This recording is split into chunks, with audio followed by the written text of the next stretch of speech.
A tsunami hitting major cities on or near the Mediterranean Sea and in the northeastern part of the Atlantic Ocean is not a matter of if, but when.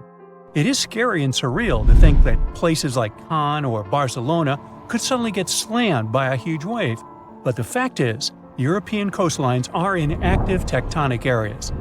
Only about 10% of all tsunamis worldwide happen in the Mediterranean, and there have been at least 290 tsunamis in this area since 1600 before Common Era. Despite the relatively low number, this phenomenon has caused numerous devastating disasters throughout Europe's history. Back in 1755, an estimated 8.5 magnitude earthquake with an epicenter southwest of Cape St. Vincent triggered a tsunami that destroyed most of Lisbon, the capital of Portugal. About 40 minutes after the earthquake, this massive wave just slammed into the harbor in downtown, racing up the Tagus River. The phenomenon was so fast that several people on horseback had to gallop to higher ground to avoid getting carried away. And this was just the beginning of a nightmare, with two more terrifying waves hitting Lisbon right after. A disaster like this is similar to what we see in the Pacific Ocean several times a century, but in the Atlantic, it's very rare. This type of major tsunami is expected to happen every 3 to 5 centuries, but now it could happen tomorrow. Marseille in France, Chipion in Spain, and other cities are on the list of important locations that could be flooded soon, with a roughly 100% chance of being hit by a tsunami in the next 30 years. Statistics show that the wave will probably be more than 3 feet high. I know, it doesn't sound like much, especially since when we think about tsunamis, we imagine terrifyingly tall waves, like the one that hit Lituya Bay in Alaska. In that case, the wave was over 1,700 feet tall. But we must remember that even waves only 19 inches high can be dangerous to swimmers. Because it's not the height of the tsunami that matters, but also the flow and movement of the water. Not to mention the flooding, which can damage beaches, harbors, and streets. If the coastline has a small harbor and the waterfront is exceptionally low, like Cannes, this natural disaster might be much more dangerous. Tsunamis around 6 feet high can lift cars off the ground, while smaller waves can create walls of water traveling at 40 miles per hour. Plus, there are these smaller events that might not wreck everything, but still can cost a ton of money. For example, large sandbars that move around on the ocean floor, like sand dunes shifting in deserts. They can mess up pipelines or deep-sea cables for internet and communications, and that ends up costing businesses and governments millions of dollars.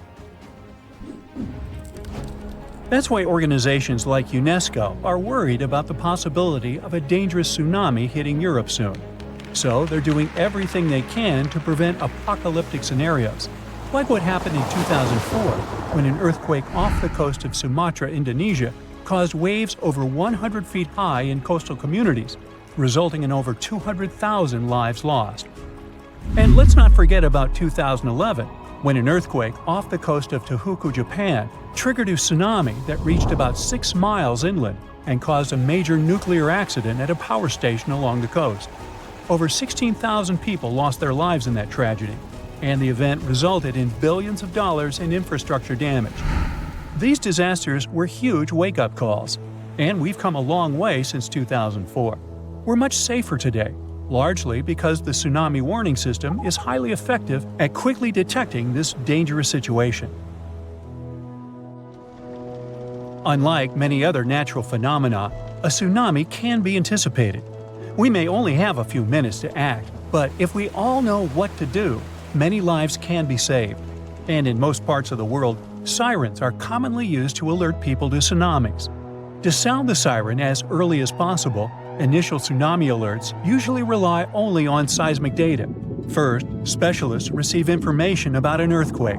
Seismic waves travel about 100 times faster than tsunamis, so they have enough time to analyze the data and see if the earthquake might have generated a tsunami and whether they should issue an initial tsunami alert. At U.S. warning centers, for example, scientists typically issue initial alerts within 5 minutes of an earthquake. If a tsunami is suspected, these alerts may also include information about wave arrival times, recommended actions, and potential impacts. But sounding the alarm is not enough. To save lives, coastal communities also need to be trained to respond fast and in the best way possible. That's why UNESCO produced this program called Tsunami Ready, aiming to train people living in coastal areas at risk on how to act in case of a tsunami event by the year 2030. The idea is to help communities stay safe by teaching them how to protect their livelihoods and safeguard their homes. Being recognized as Tsunami Ready by UNESCO doesn't mean a community is tsunami-proof, of course. It's more like a recognition that they have adopted all possible measures to mitigate tsunami risks. So authorities are helping communities to prepare themselves by installing evacuation signs, establishing security procedures, and creating plans to warn tourists. Like Spain, which distributed tsunami warning signs along the entire coastline, as well as signs showing evacuation routes to higher ground. And Spain better be prepared. I mean, only 7 tsunamis have hit the country since the year 365, so it's difficult to predict the effects of such an event.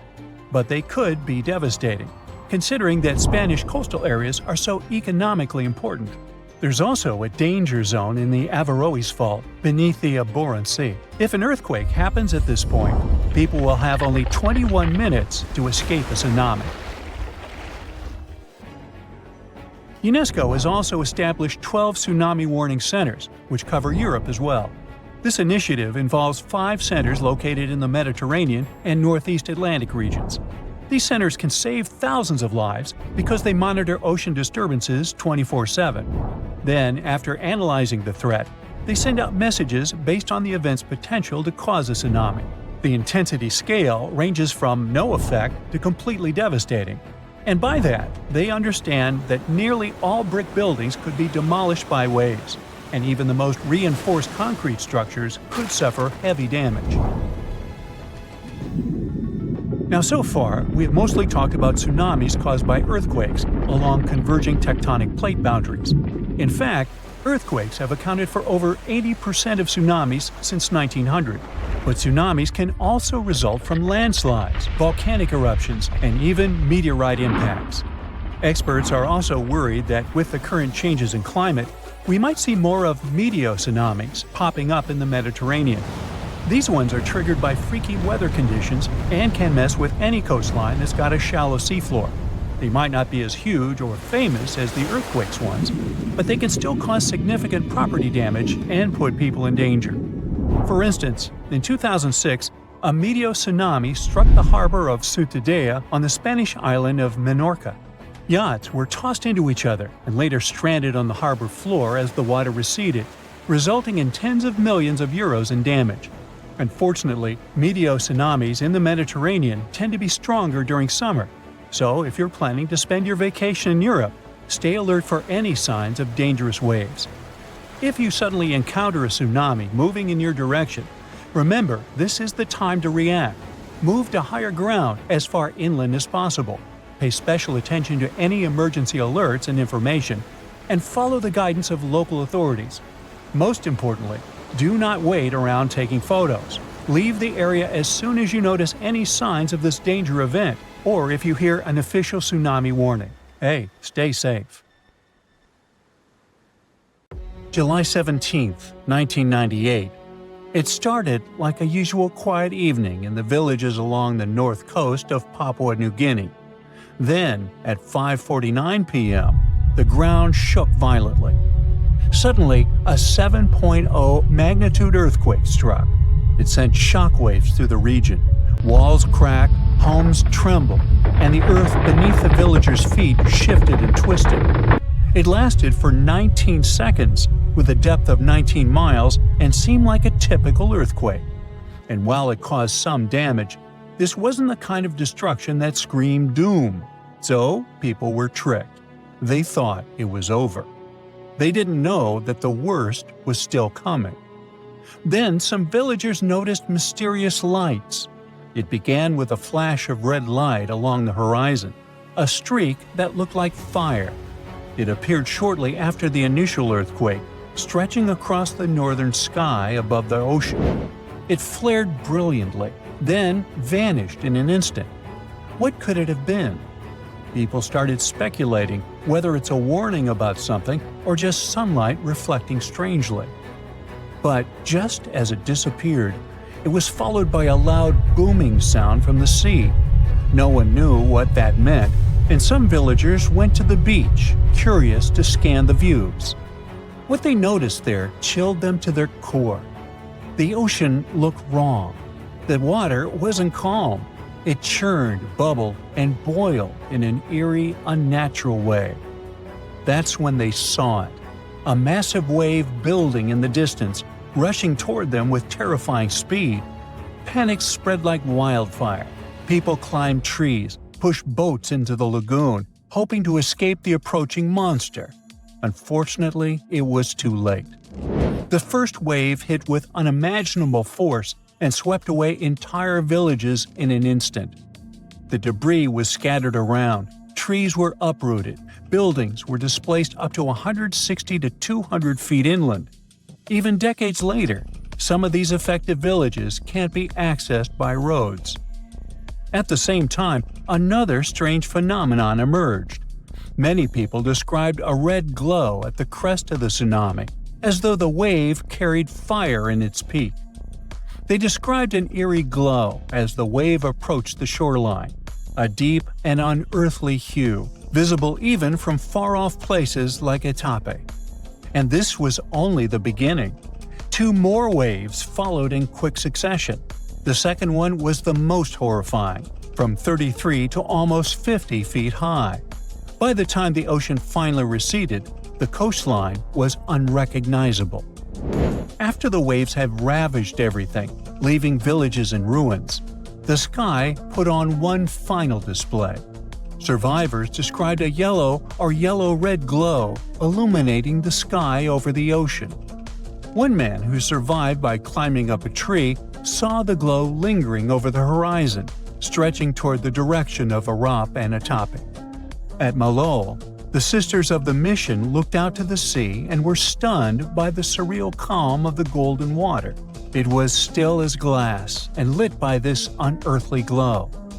The glow was so vivid, it lit up the entire devastated landscape.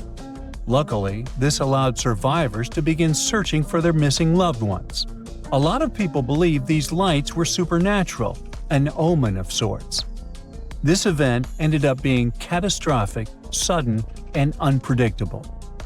The Royal Australian Air Force responded immediately, sending in planes with relief supplies.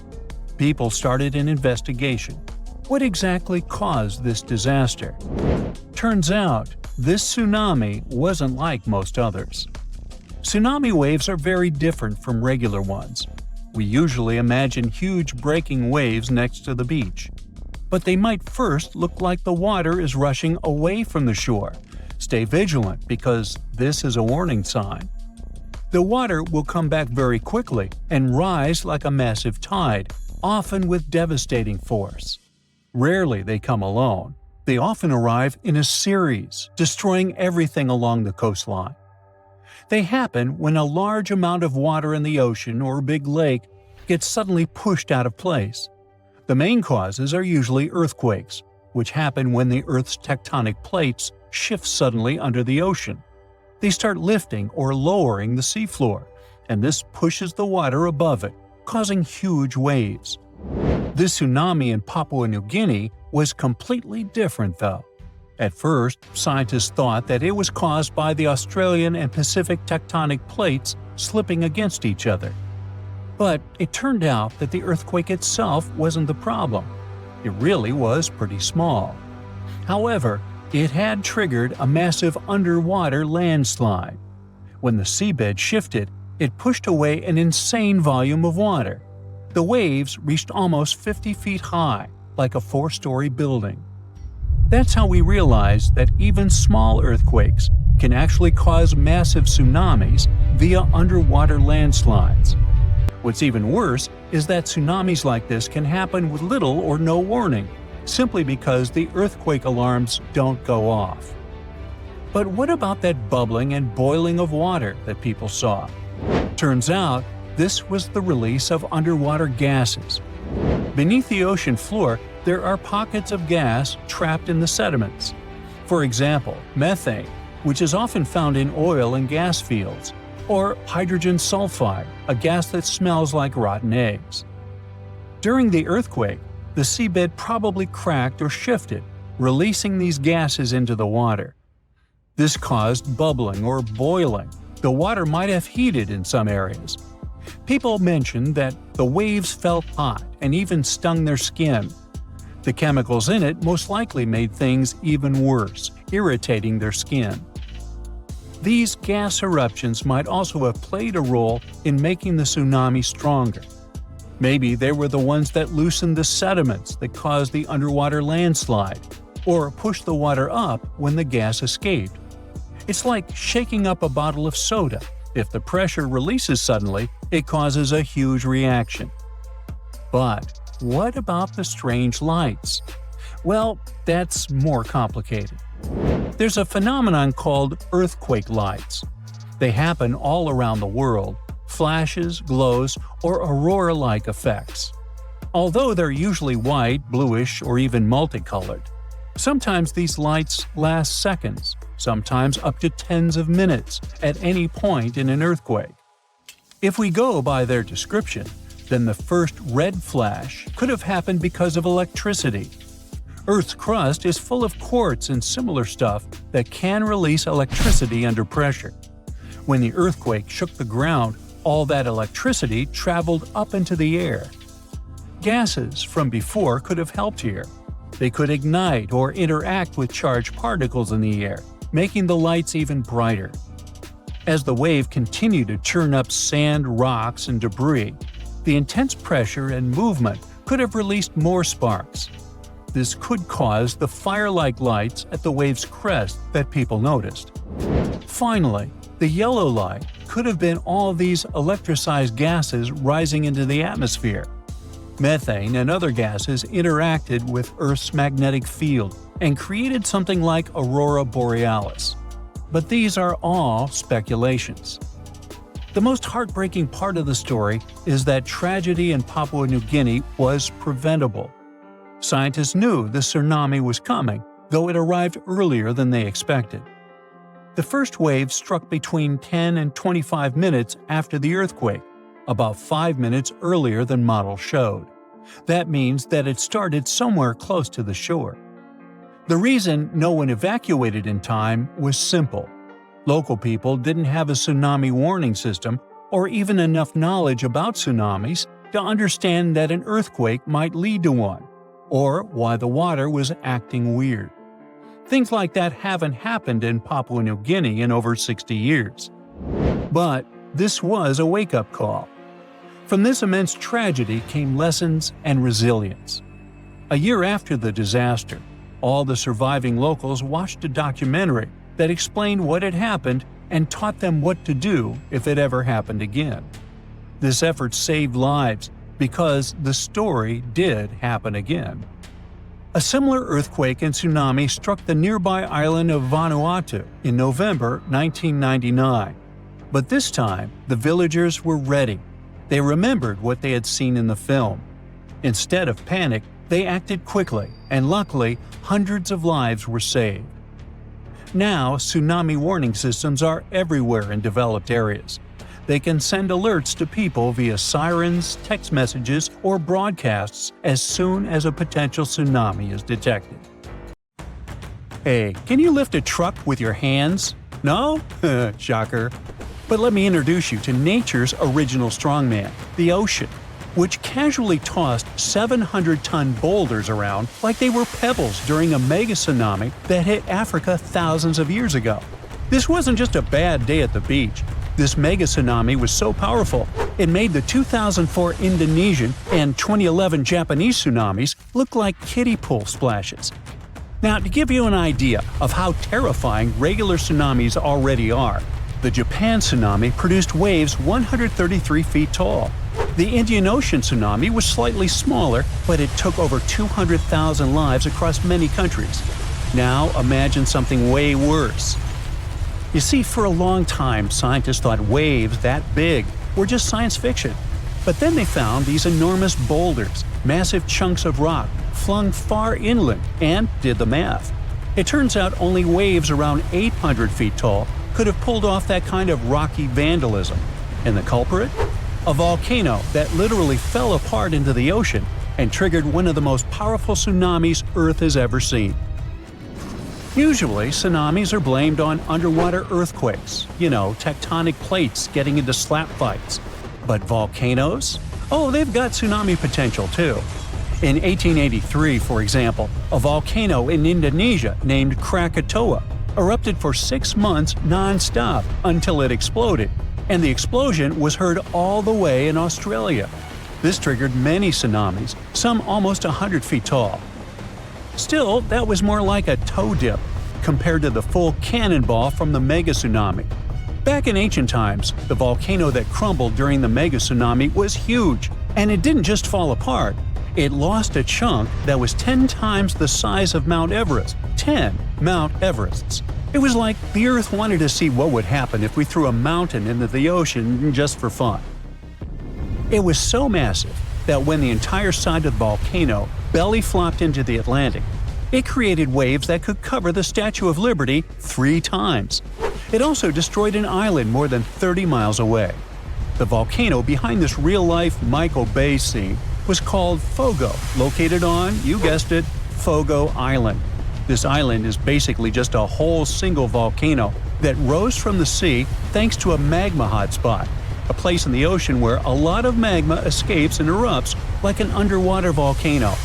Over time, this magma cooled and stacked up like pancakes until, voila, after 7 major eruptions, the island popped out of the ocean like it was playing peekaboo. Surprise, it's a volcano. But Fogo's dramatic entrance was also a ticking time bomb. You see, the more a volcano grows, the heavier it gets, and if there's not enough magma inside it to support it, the whole thing can just collapse. Sometimes it doesn't take much. A minor earthquake, some erosion, or just a poor foundation made of soft sediment can trigger a collapse. It's like a really tall guy trying to balance over a bunch of marbles. Fogo had all the bad luck ingredients: too tall, too heavy, and built on squishy ground. And it gets worse. As the volcano grows heavier, it starts squishing the magma underneath. That lava can't rise, so it just simmers down there, slowly thickening like soup left on a burner for too long. Gases build up, pressure increases, and eventually, kaboom! It's the volcanic version of eating too many burritos and then trying to hold in a sneeze. This massive pressure and imbalance can trigger what's called a flank collapse, which is science speak for oops, half the volcano just fell into the ocean. That's what happened with Fogo. Most of the volcanic islands that form this way are long gone, but Fogo is still very much alive and kicking. In fact, it last erupted in 2014, and considering that it goes off every 20 years, maybe don't travel to Fogo Island in around 2034. For the longest time, scientists believe only big, bulky volcanic islands could collapse like this. But new research says that even smaller, skinnier guys, like the Danny DeVitos of the island world, aren't safe either. The thing is that small volcanic islands only seem stable because of their small mass. It's like Danny DeVito and Arnold Schwarzenegger both slipping on the ice. Arnie's fall might cause more chaos, but Danny can still go flying. And those little collapses? Yes, they matter. Take Santa Maria, a tiny island that's about 170 times smaller than Hawaii. It has collapsed multiple times, not because it wanted to, but because it's basically standing on soggy breadcrumbs. Its foundation is loose marine sediment, and to make things worse, it's sitting right next to the East Azores Fault, where 3 tectonic plates meet up for daily slap fights. This fault is responsible for many earthquakes and even some tsunamis that happened in Lisbon in the past, so you can imagine what it's like living right above it. Every time the volcano in Santa Maria erupts and grows, it also sinks.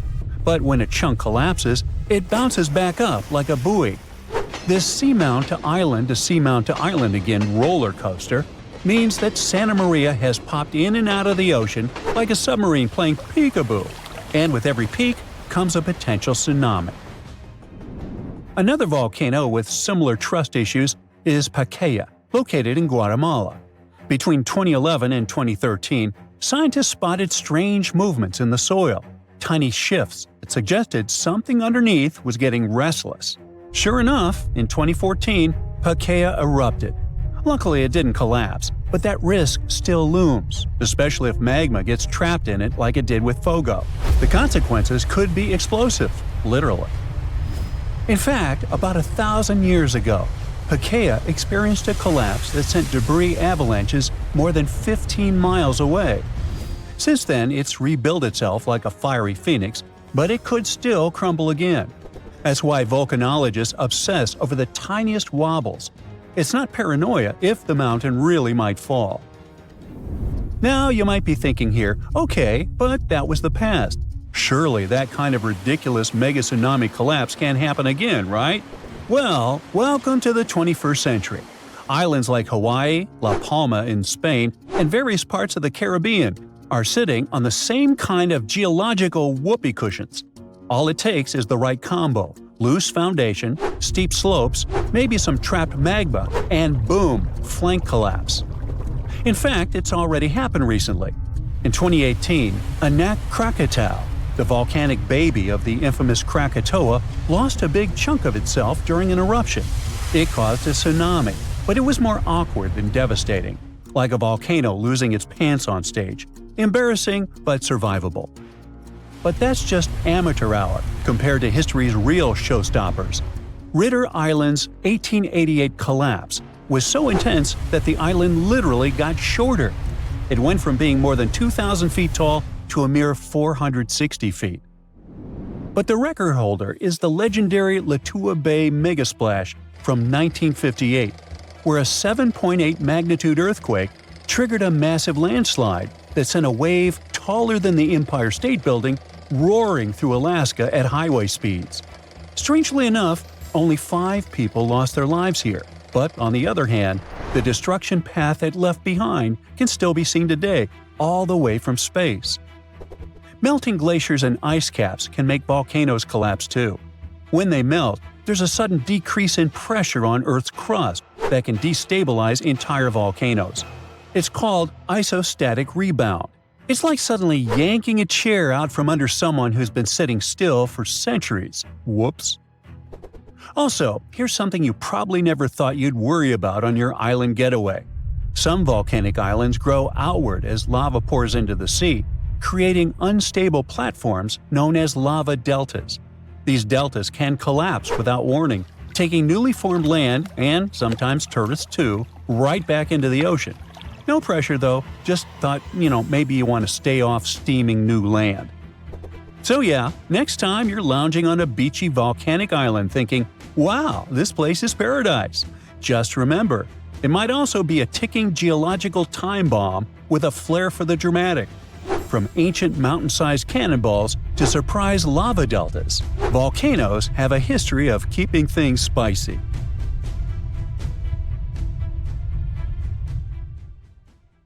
Earthquakes are a common thing in Japan. These natural disasters can reach a magnitude 9, where 1 is a light push and 9 can destroy entire cities. This happens because Japan is located on the Pacific Ring of Fire. It's like this. The entire surface of our planet is broken up into about 12 large pieces of the Earth's crust, and they're all moving slowly. In those places where these pieces meet, earthquakes occur most often. Japan is just at the point where the Pacific Plate collides with the plate of the Philippine Sea. This collision happens underwater and creates huge waves, and it could be much worse than just an earthquake. To escape from the water disaster, people built huge walls along the entire northeast coast. Not every earthquake provokes a tsunami. Many tremors occur when the Earth's crust diverges in different directions and creates gaps. It can destroy houses, streets, and forests, but such an underwater earthquake can't cause a tsunami. Huge waves are formed only when seismic activity causes the crust to move vertically up or down. The water pressure shifts at the very bottom, which generates a release of energy. This energy pushes the water and creates a tsunami. By the same principle, you can start little waves when you throw a stone into the water, and such vertical earthquakes often occur off the coast of Japan. First, a wave forms. It's gaining speed and increasing in size. Its height can reach about 40 feet, almost as tall as a 5-story building. It's approaching the coast and accelerating to 500 miles per hour. This is about the cruising speed of a commercial airliner. Millions of gallons of water weighing thousands of tons are getting closer. And now the wave is reaching the shore and demolishing everything in its path. Houses, trees, cars, nothing can withstand the destructive force of nature. A tsunami that was that strong covered the northeast coast of Japan in 2011. It changed the landscape of the beach and the seabed. These changes are the reason for another dangerous natural phenomenon: underwater vortices. Whirlpools draw in everything that is nearby. They used to build dams along the coastline to protect coastal villages, but the wave force easily destroyed these walls. That's why, after the disaster of 2011, they decided to create new large-scale protection in Japan. They spent more than $10 billion in several years on it. As a result, they created about 440 massive walls all along the coast. They combined these sections into one large dam, almost 250 miles long and 45 feet high. The construction is supposed to protect the coast against strong tsunamis. But still, the government has moved some coastal villages to higher terrain. They also banned building anything by the shore. Despite the protection it gives them, many locals aren't happy with the wall. It's a huge problem for the fishing industry. The wall blocks access to the ocean, so ships and boats can't dock at the shore.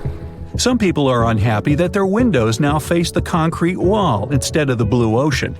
The money spent on the wall could have been spent on moving even more houses. Residents have concerns the wall only creates an illusion of security.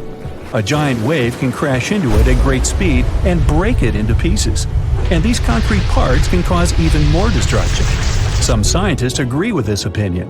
Most experts aren't sure the wall won't give 100% protection, but it can help delay the flood, giving people more time to evacuate. In such situations, every minute counts. It's impossible to predict the earthquake occurrence accurately. But when it starts, the sensors can calculate how much time it would take for the wave to arrive at the shore. For example, the last time a tsunami warning was given 5 minutes after the earthquake. Any big wave is moving at great speed and may be very close to the shore. It seems people almost don't have time to save themselves from a tsunami. Fortunately, the citizens of Japan are ready for this.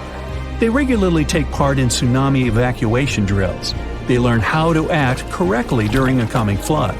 They have a plan of action that can save their lives. All that, along with a wall, increases the chances of surviving a catastrophe. Not only tsunamis are formed around the shores of Japan, the power of water here often meets the power of fire. In 2010, a few hundred miles south of Tokyo, near the island of Iwo Jima, a heavy low rumble came from the depth of the sea. Then 1 million bubbles moved to the surface. The water started heating up and boiling. Its temperature was so hot that you could poach eggs in it. The hot area grew to the size of a stadium. All this was accompanied by a huge amount of superheated steam filling all the air around. Then pieces of soil came out from the water. At this point, it was all over. The water cooled down, the ocean surface became calm again. On that day, an underwater volcano erupted. No catastrophe occurred, but in 2021, this happened again. Japan's Coast Guard warned of strong volcanic activity in the region. Hot steam and gases from the volcano's mouth burst out of the water and rose into the air to a height of 10 miles, which is about twice as high as the top of Mount Everest. A huge volcano woke up and began to rise slowly from the surface. If you look at this place from above, you can see that it's not just a volcano. It's a whole island shaped like a horseshoe. Seismologists say this volcanic island is just the tip of the iceberg, as they mix their metaphors. There is still a lot of volcanic space under the water. The island fills the air with gas and ash. The sky turns gray. Scientists continue to monitor the volcano, but they don't know what consequences this may lead to. Such eruptions of underwater volcanoes are not uncommon off the coast of Japan, but the event itself is unique. Underwater volcanoes don't explode and don't release lava flows upwards. A huge amount of water above them creates high pressure. As soon as the magma gets out, the water immediately presses it to the seabed. Millions of gallons of lava sink, cool down, and solidify around the volcano. This lava forms a thick layer of Earth's rock. Most underwater eruptions don't cause any changes on the ocean surface, but to make an island appear on the surface, a volcano needs a lot of magma. The next volcanic eruption creates another thick layer of it. Millions of years pass, and flows of lava form mountains. Constant eruptions increase the seabed height. Layer by layer, the cooled lava rises higher and higher, and then one day it appears on the surface and turns into an island. So, in 2013, a small piece of land appeared next to an existing island. Emerging from the water, the volcano began to grow slowly and eventually connected with the island. The area of this island increased by 12 times after 2 years. Vapor is always pouring out of this island, and its surface is filled with super hot lava flows. The volcano behaves unstable, and nobody knows when it's going to calm down. Once, people built a small town on a similar island. This place still exists today. It's located south of Tokyo and is called Aogashima. People are not too worried about the possibility of a catastrophe, despite the fact the last time a volcano erupted here was in May 1785. I wasn't around then. By that time, people had already built a city and lived there. Then, one sunny day, thousands of birds suddenly took off and left the island. Then the ground began to shake. A heavy, low sound came from the island depths. Streams of gas rushed from the top of the overgrown forest volcano. The volcano threw dirt and large stones into the sky. The eruption wasn't quick. It lasted several weeks.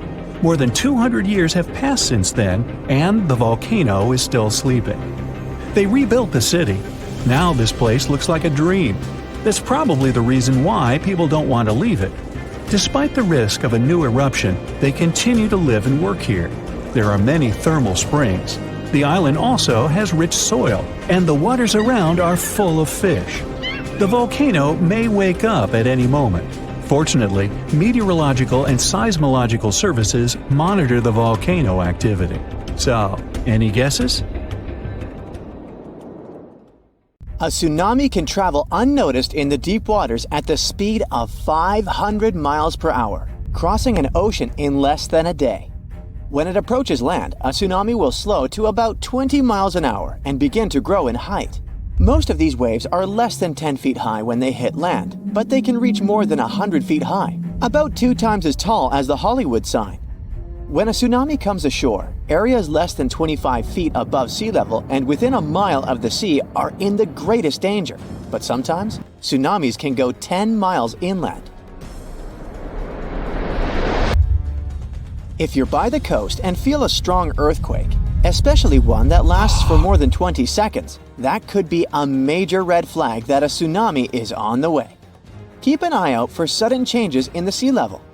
If the water suddenly recedes way further back than usual, exposing normally submerged areas, that's a sign that a tsunami might be on its way. Plus, if you hear a roaring sound coming from the ocean, like a freight train or a jet engine, that's another ominous sign. And pay attention to any unusual animal behavior. Animals have been known to sense danger before humans did, so if you see birds or marine life acting strangely, it's time to take notice. If you receive an official tsunami warning from authorities, whether through sirens, radio, TV, or mobile alerts, don't ignore it. Take immediate action. If you're in a tsunami-prone zone and experience an earthquake, don't even wait for official warnings.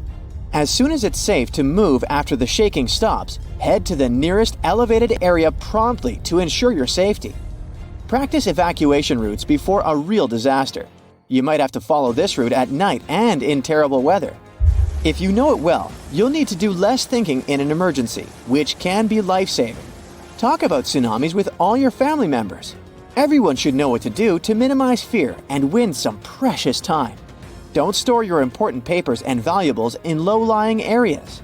Floodwaters can go really high during a tsunami, so put your documents in waterproof containers on higher ground. After an earthquake, bridges and roads often get damaged or become blocked. Not to get trapped in a car in a potentially hazardous location, walk or run towards safety. Never go down to the shore to watch for a tsunami. If you can see the wave, it means you're too close to outrun it. Most tsunami-prone areas have signs indicating evacuation routes. Look out for white and blue signs marked Tsunami Evacuation Route, or similar instructions to guide you inland and away from danger zones. In urgent situations where evacuation isn't possible, seek refuge on the 3rd floor or higher in a sturdy building. Even better, aim to reach the rooftop of the tallest and most robust structure nearby. It's better than being exposed. A tsunami is not a single wave, but a series of waves with massive amounts of water that can flood for hours. The first wave may not even be the largest. So, remain on high ground, away from the coast until you receive an all clear from the authorities. You're really unlikely to survive a tsunami in a basement below ground level. As it passes over, everything in its wake gets submerged temporarily until the water recedes back to the sea.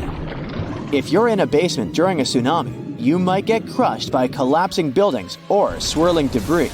Unless the basement is exceptionally sturdy, waterproof, and equipped with sufficient air supply, it's not a safe option for shelter. If you happen to be out at sea when a tsunami warning is issued for your area, stay put and avoid returning to port immediately. Tsunamis can sneak up on you with rapid water level changes and dangerous currents in harbors and ports, making them unsafe. In large harbors and ports, authorities take charge during tsunami alerts and direct vessel movements for safety. It's important to stay in touch with these authorities and follow any instructions they give regarding moving your vessel. For smaller ports without such organized control, it's a better idea to carefully relocate your boat to deeper waters. If you have a small boat, the best you can do is leave your vessel at the pier and seek higher ground yourself. If a tsunami gets you in the water, find something sturdy like a tree, a door, or a life raft. Grab onto it tightly while you get carried by the waves. Try your best not to swallow any of the water. Tsunamis can pick up chemicals and waste, which won't do you any good. People in life jackets have a higher chance of survival because they will remain on the surface of tsunami waves and can breathe normally. Tsunami waves aren't like ordinary waves, so they aren't suitable for surfing. Tsunamis don't have a face to ride. They're more similar to tides as they rush in and out. They're much larger, faster, and more powerful. So, trying to surf them is not only dangerous but also illegal in many countries. Because tsunamis come from underwater disturbances, like earthquakes, they're even dangerous for submarines. Despite submarines' robust design to withstand underwater pressure, the force of tsunamis can cause damage.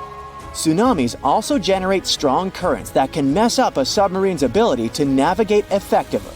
In cases of severe tsunamis, submarines may get hull damage, threatening their buoyancy and integrity. Such scenarios can lead to submarines sinking or being carried away by the waves.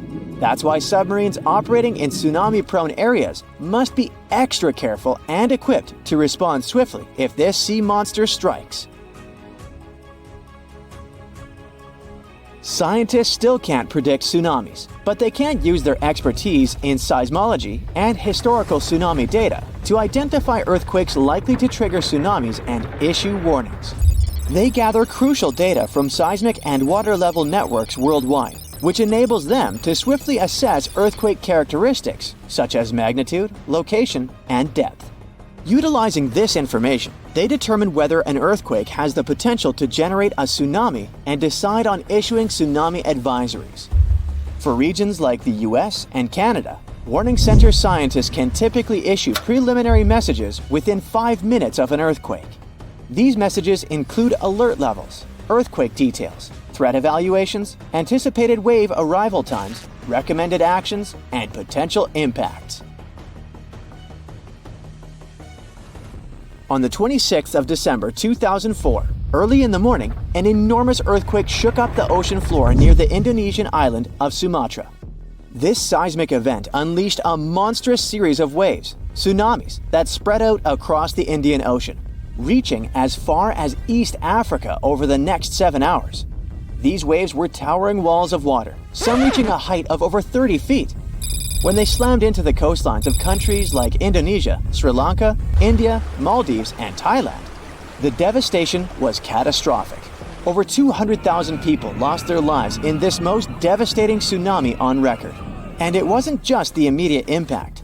Long-term consequences hit hard too. Villages, resorts, farmlands, and fishing areas were destroyed or submerged in salt water along with debris.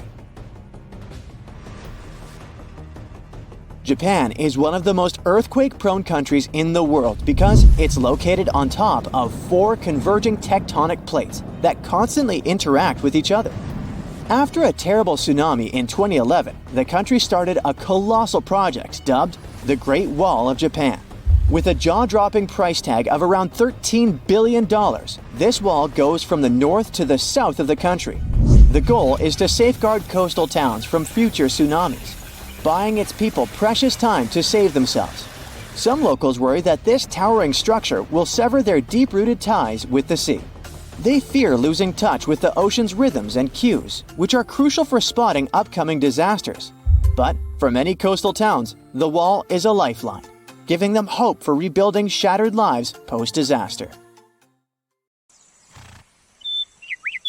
On September 16th of 2023, without warning, the Earth began to hum. A low, strange vibration reverberated through the crust. This set off seismic alarms all across the globe. For 9 days straight, the planet was pulsing with this horrifying rhythm, and scientists had no idea what was going on. Meanwhile, the total disaster was happening in Greenland. It wasn't an earthquake. They knew that much. They could tell it by the rhythm. Since we all live on giant tectonic plates, they constantly move and slide on magma like icebergs on water. Sometimes as they move, they can rub against each other or collide or break. In any case, all this causes an incredible release of energy that sends shockwaves through the ground. That's when we feel the ground literally shaking, and it's what we call an earthquake. These vibrations we feel are called seismic waves. Seismometers pick them up as pings or rumbles. In a typical earthquake, they create a bunch of different frequencies. It's a crazy chaotic mix of low and high frequencies, like smashing every piano key. What was weird about the Greenland event is that the signals weren't like that at all. It was a steady, single-frequency vibration, as if some ancient machine was stirring beneath the earth. It's like one piano key being struck over and over, creating a doom-like, repetitive sound. Turns out, what they were hearing wasn't the noise of tectonic plates going wild. It was a phenomenon seismologists had never seen before. The days passed, and the mysterious noise just kept going. The vibrations repeated every 90 seconds, echoing around the world. The hunt for answers was growing more desperate. Seismologists had no idea what they were dealing with. They had to gather a huge international team of 68 people from 15 countries. All these scientists were gathering seismic data, satellite images, and doing some advanced math for several days, until they finally realized who the culprit was. Water. It all happened in a remote, desolate region of East Greenland. This place is full of fjords, narrow inlets of the sea between high cliffs, kinda like deep water-filled valleys surrounded by towering rocky sides. In this area, surrounded by jagged peaks and icy waters, the air was still. The landscape seemingly frozen in time.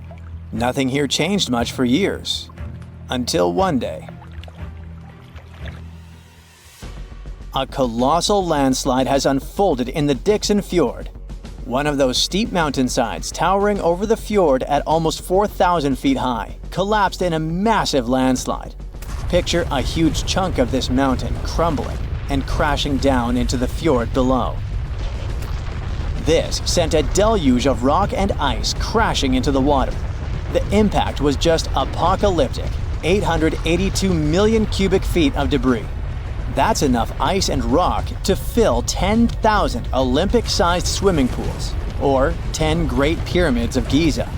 And all this nightmare hurled into the water with such force that it kick-started a tsunami about 360 feet high, taller than the Statue of Liberty, into the air. What's crazy is that this incredibly powerful wave was trapped in the fjord by narrow cliffs, unable to escape.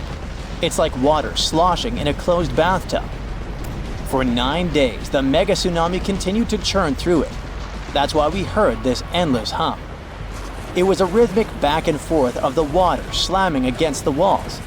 The shock waves were rippling deep into Earth's crust, vibrations so strong that they were picked up by seismometers around the globe.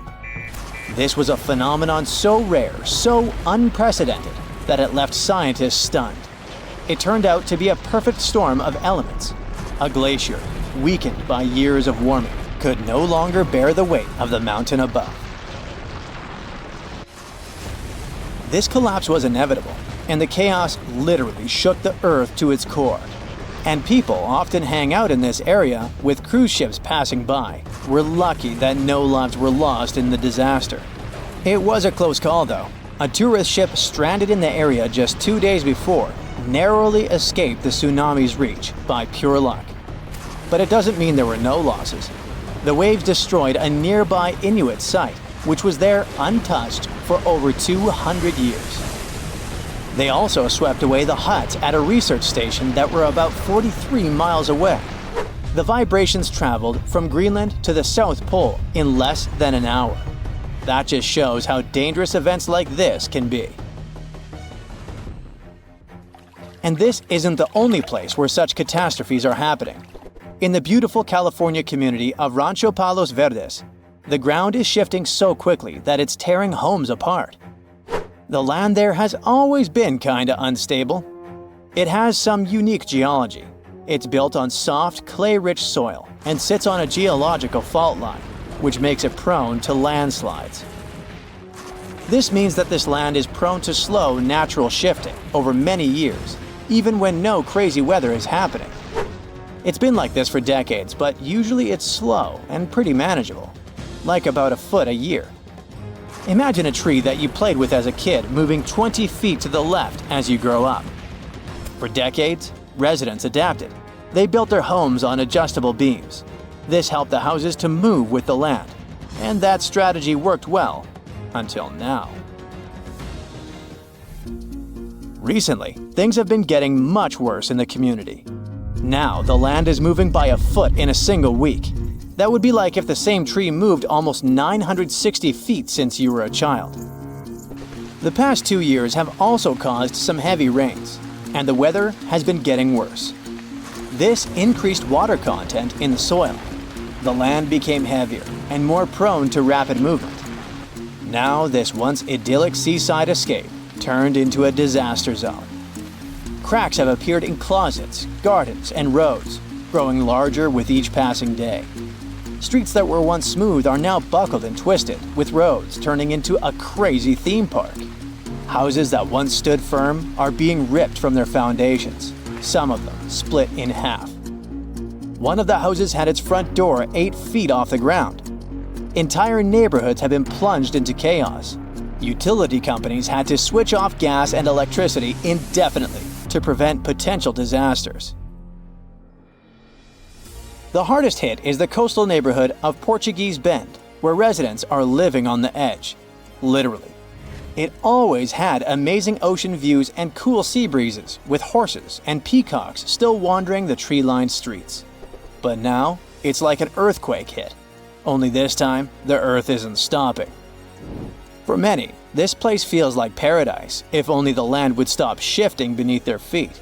So the locals don't give up. Some of them had to leave, but many are determined to stay and fight, despite the destruction. But they still have to pour in hundreds of thousands of dollars to save their properties. People have installed generators to keep the lights on and set up sewer systems and pumps to drain the groundwater causing the landslides. Some say that the only way for these neighborhoods to survive might be to go completely off-grid, installing power walls to store energy and stuff like that. People are trying their best to run the sewer system off generators. They hope that they could get rid of this water in the soil that's causing these hellish landslides in the first place. They're determined to fight, but they will need help and support from the government to fight this disaster. Landslides are actually more common across the US than many might think. And new maps and data show that tons of people in the country might be in danger. Scientists managed to create the first very detailed, very cool map that shows where these landslides might happen, county by county. It's based on a lot of data and the history of 1 million previous landslides. They say that nearly 40% of the United States is at risk of experiencing landslide activity, which could lead to some insane catastrophes in certain areas. Luckily, now both residents and engineers can keep this in mind. But all this shows how vulnerable we are to natural disasters, and how we should always stay alerted. Well, this happened in June 2009. People in certain areas in Japan left their homes after a heavy downpour, only to find fish, frogs, and tadpoles everywhere. Fields, roads, lawns, rooftops were littered with these aquatic creatures. One man was shocked to see 13 carp on and around his truck. Apparently, he stopped to count them. No one knows for sure where the bizarre rain came from, but the most popular theory claims that a powerful waterspout picked up all these creatures. Then it carried them through the upper atmosphere and dropped the animals on the unsuspecting people below. Shelf clouds look like something from a sci-fi movie. They form when warm and moist air gets caught in a thunderstorm updraft. These ominous clouds most often mean a storm is coming. Breathtaking rainbow clouds appear on top of cotton-like puffy clouds after thunderstorms. The puffy clouds are low-altitude ones. They usually hover at a height of around 6,000 feet. When the water vapor they contain condenses, the resulting droplets act like prisms. This forms multicolored caps over the clouds. Morning glory clouds are extremely rare. They look like massive tubes stretching across the sky. They can snake for more than 600 miles, sitting relatively low. Most researchers agree that these clouds appear when an updraft squeezes through the cloud. This creates the signature rolling appearance. The cool air at the back of the cloud makes it sink downward. The best, but not the only place to see morning glory, is Australia's Gulf of Carpentaria. If you decide to travel there to see these clouds, choose a period from late September to early November. It was 2012 when the sky turned first ominous dark, then yellow. After that, blue gelatinous balls started to fall to the ground. A man from the UK found these balls outside during a hailstorm. He was walking to his garage when he spotted something unusually bright among the whitish hailstones. When researchers examined this jelly rain, they found out the balls were made from the substance used in diapers or potting soil. It's used to absorb liquid. It's still unclear whether the balls fell from the sky, or maybe the melting ice made a few already existing crystals expand in the blink of an eye. Huge white lumps over your head are called mammatus clouds. They can make you believe the sky is falling. Most clouds form when the air rises into the atmosphere, but not mammatus ones. They appear when moist and cool air goes down and mixes with dry air. The result? Unique puffed rice clouds. By the way, if you spot this phenomenon, bad weather is just around the corner. Whoa, mama! Colorful nacreous clouds occur extremely high in the atmosphere. I mean, twice as high as a commercial airplane's cruising altitude. The air at such heights is extremely dry and cold. Ice crystals in nacreous clouds are much smaller than those that form more common clouds. They scatter light in a different way. And this gives the clouds their mother-of-pearl appearance. Blood rain looks more terrifying than any horror movie. But in reality, there's nothing strange or unnatural about this weather phenomenon. People have known about such scarlet-tinted rains since the time of ancient Rome. Sometimes powerful winds lift red dust into the atmosphere and carry it far, far away, to another galaxy. In the end, this dust gets mixed with clouds, which colors the rain. By the way, dust from coal mines can make the rain black. Pollen is responsible for yellow rains. and some other kinds of dust can turn the rainwater white. In Australia, it sometimes rains spiders. That's because these creatures can balloon. That's a highly unusual way of traveling. A spider climbs to the very top of a tall tree or shrub, and then it spins several strands of silk. These strands help the spider to be carried away by the wind. It's not easy to spot ballooning, but sometimes, if the weather is especially damp and unpleasant, mass ballooning happens, and then you can't help but pay attention. Millions of spiders set off on a journey to find another place with better conditions. It may seem like it's snowing outside, but no, those are spiders drifting down to the ground. Ever see huge round disks in the sky? Most likely, those were lenticular clouds. They usually form over large and high places like mountains or hills. When strong winds bump into some barrier, this creates an air wave. The air kind of wraps around the obstacle, and the higher the barrier is, the colder the air that's rising over it becomes. At some point, the moisture it contains turns into water droplets, and they form the unusual clouds. Lenticular clouds can look like waves, a pizza, or even a stack of pancakes. How yummy! Volcanic tornadoes are possibly one of the most terrifying natural phenomena. When a volcano erupts, it spews red-hot rock and ash high into the air. As for solid lava pieces and hot gases, they travel down the volcano slope. When this flow moves down, some of the trapped gases begin to rise and spin at the same time. They get squeezed by the surrounding air, which makes them spin faster and faster.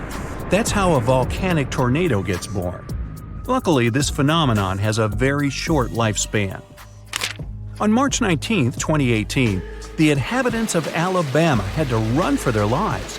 Otherwise, they would have been hit by huge chunks of ice falling from the sky. It was the infamous hailstorm that caused millions of dollars worth of damage. After the hailstorm, the area looked gloomy. Broken shop windows, smashed car windshields, busted billboards, holes in the roofs.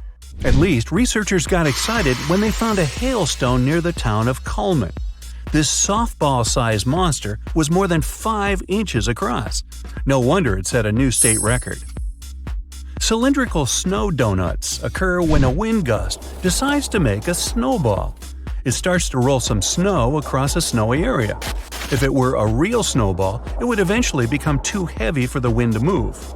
But the snow donut's center is hollowed out. This happens because its inner layer is too thin and is blown away when the donut is formed. This makes it lighter than a snowball, and that's why it also rolls farther. Unfortunately, you just can't go and find snow donuts. They're rare because they need very precise conditions to appear. Moonbows are a much rarer phenomenon than rainbows. They're caused by moonlight rather than direct sunlight and occur only when the moon is near full. Moonbows are dim and often seem to be white, but it's just an illusion. The human eye is just not sensitive enough to catch all the colors. Lightning balls are small, floating spheres of light. They can be orange, yellow, or even red. Sometimes lightning balls descend from the sky. In other cases, they appear out of nowhere, hovering several feet above the ground. They don't emit any heat or produce very little sound. Lightning balls can bounce off objects. If they come across something electrical, like a TV, they usually disappear with a quiet pop, leaving behind the smell of sulfur. But lightning balls can also start fires or explode. Scientists believe lightning balls might be connected with thunderstorms, but there's no solid proof yet.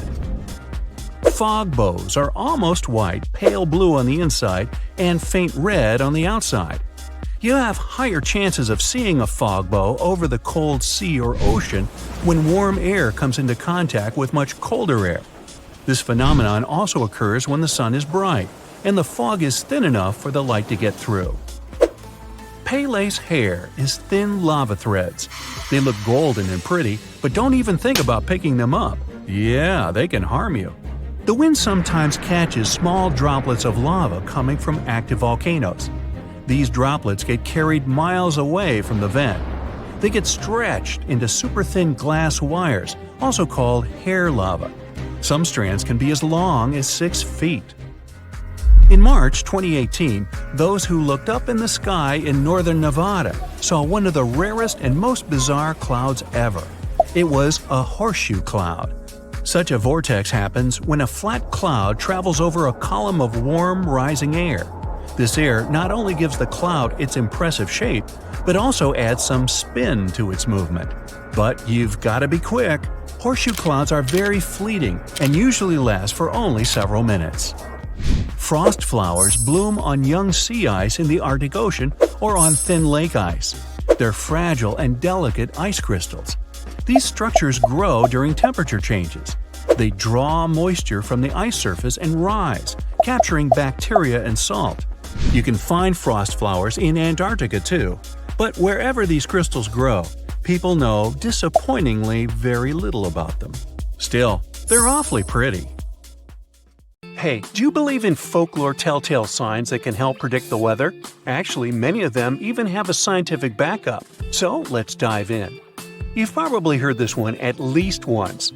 Red sky at night, sailor's delight. Red sky in the morning, sailor's warning. Oh, you haven't? Then you might have heard a variation with the word shepherd instead of sailor. This weather lore was even commemorated by William Shakespeare, I call him Bill, back in 1593. He wrote a poem, Venus and Adonis, and there is a description of the red sky lore. Turns out Bill was right, and this one can be explained.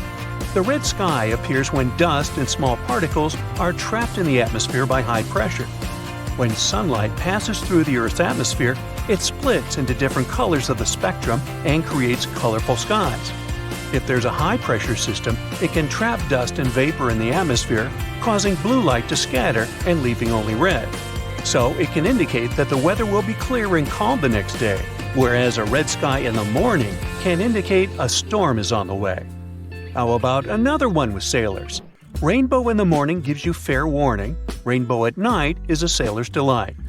Now this suggests that if you see a rainbow in the morning, it means that rain is on the way. However, if you see a rainbow at night, it means that the weather will be calm and clear the following day. And the pot of gold at the end of the rainbow is still a myth. Next one. They say no weather is ill if the wind be still. This one's pretty logical too.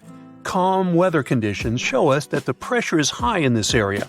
Highs are regions of descending air, and they prevent bad weather phenomena, such as clouds and precipitation, from forming. But there's more to that. Actually, calm conditions may be a true sign that bad weather's on the way. We often call it the calm before the storm. Have you ever seen this halo around the sun or moon? Well, it's another telltale weather sign. Next time you spot such a halo, make sure to grab an umbrella before you leave the house. This phenomenon occurs because of refraction. The sun and moon provide light, although in different ways, and this light gets refracted by ice crystals at high altitudes. When you see a halo, it means that the moisture up there is going down. Also, these halos may evolve into another beautiful phenomenon, milk sky. The milk sky is still clear, but the typical blue shade is sort of washed away and appears a bit faded or milky. Today, we can just check the weather forecast on our iPhones. But centuries ago, people needed to have some alternatives to be able to predict the weather. The very first weather forecasts appeared around 650 BCE. Back then, the Babylonians would predict weather using cloud patterns. Ooh, that's a fluffy one. Uh-oh, there's a dark one. We should go inside. People had to wait for quite a lot of centuries for mass weather forecasting. The first prototype of what we have today appeared in 1835, and it was thanks to the invention of the electric telegraph. By the way, back in the olden days, animals contributed a lot to weather forecasting. Some traditions are preserved up to today. For instance, Groundhog Day. Long story short, if the groundhog gets out of its den on the 2nd of February in Punxsutawney, Pennsylvania, and sees its shadow, it will go back into the den, and the winter will last for 6 more weeks. On the contrary, if the groundhog does not see its shadow and doesn't get scared, spring will arrive soon this year. There's no actual scientific backup to this tradition, but surprisingly, in most cases, the groundhog predictions come true. Well, in the US, people get predictions from groundhogs, In Croatia and Serbia, people use bears to see if spring's on the way. On the 15th of February, they watch a bear awaken from winter dormancy. It's all about the shadow again. If the bear gets confused when he sees his shadow, it will go back to its den and sleep for 40 more days, thus prolonging the winter. But if it's cloudy on this day, it's a true sign that spring is coming. As to the poor schmuck who has chosen to wake the bear up, I think I'd pass on that honor. Unlike groundhogs and bears, seagulls can help predict bad weather all year round. They say, "Seagull, seagull, sit on the sand. It's never good weather when you're on the land." These birdies tend to sleep on the water, so if they sense turbulent wind, they prefer not to struggle with it but avoid it. Therefore, they just land on the beach and wait. Smart! Rain before 7, clear by 11. Pretty common, but only partly true. The occurrence of late night and early morning rains may be due to the passing of a weather front. Still, it's not 100% correct to assume that morning rain is a sign that the afternoon will be dry. In some cases, a rainstorm that develops in the late afternoon may last up until the night, causing early morning rain. Now, cows could make good weather forecast reporters too. A cow with its tail to the west makes the weather best. A cow with its tail to the east makes the weather least. Thing is, they don't really enjoy it when the wind is blowing right in their faces, so they prefer to stand with their backs to the wind. Winds blowing from the west usually bring good weather, and those blowing from the east, on the contrary, are likely to provide unsettled weather. Voila! I told you, cows are cool. So, should you ever be in a pasture with cows, you will know what weather it will be in the next few hours, even if there's no coverage and you can't use your phone. Now, in case there are no cows, bears, or any other animals that are sensitive to the weather, you can use onions. Yep, you heard that right. Even onions can predict the weather, and these guys actually predict long-term conditions. Here's a nice rhyme. Onion skins very thin, mild weather coming in. Onion skins thick and tough, coming winter cold and rough. Well, seems there's no prediction connected to French fried onion rings though. If you want to hear a scientific explanation for this, sorry, there won't be any. In fact, scientists say such rhymes have stood the test of time for one reason only, and it's our human selective memory. We tend to remember things we've predicted correctly, and if not, we just forget them. Oaks and maples can be helpful though, due to their ability to curl leaves when the humidity is very high and the wind's blowing strongly. So, when leaves turn their back, 'tis a sign it's going to rain, turns out to be quite a true saying. There's even a rhyme for it. When the leaves show their undersides, be very sure that rain betides. I know, betides, it's kind of a forced rhyme, but it is a word, it means happens. Okay, time to move on, let's not beat a dead horse, which, by the way, is not a weather predictor. So hey, did you know that you can even use your friends to predict the weather? Our human body is way more multifunctional than you could have imagined. Here's another short rhyme to prove we humans have superpowers.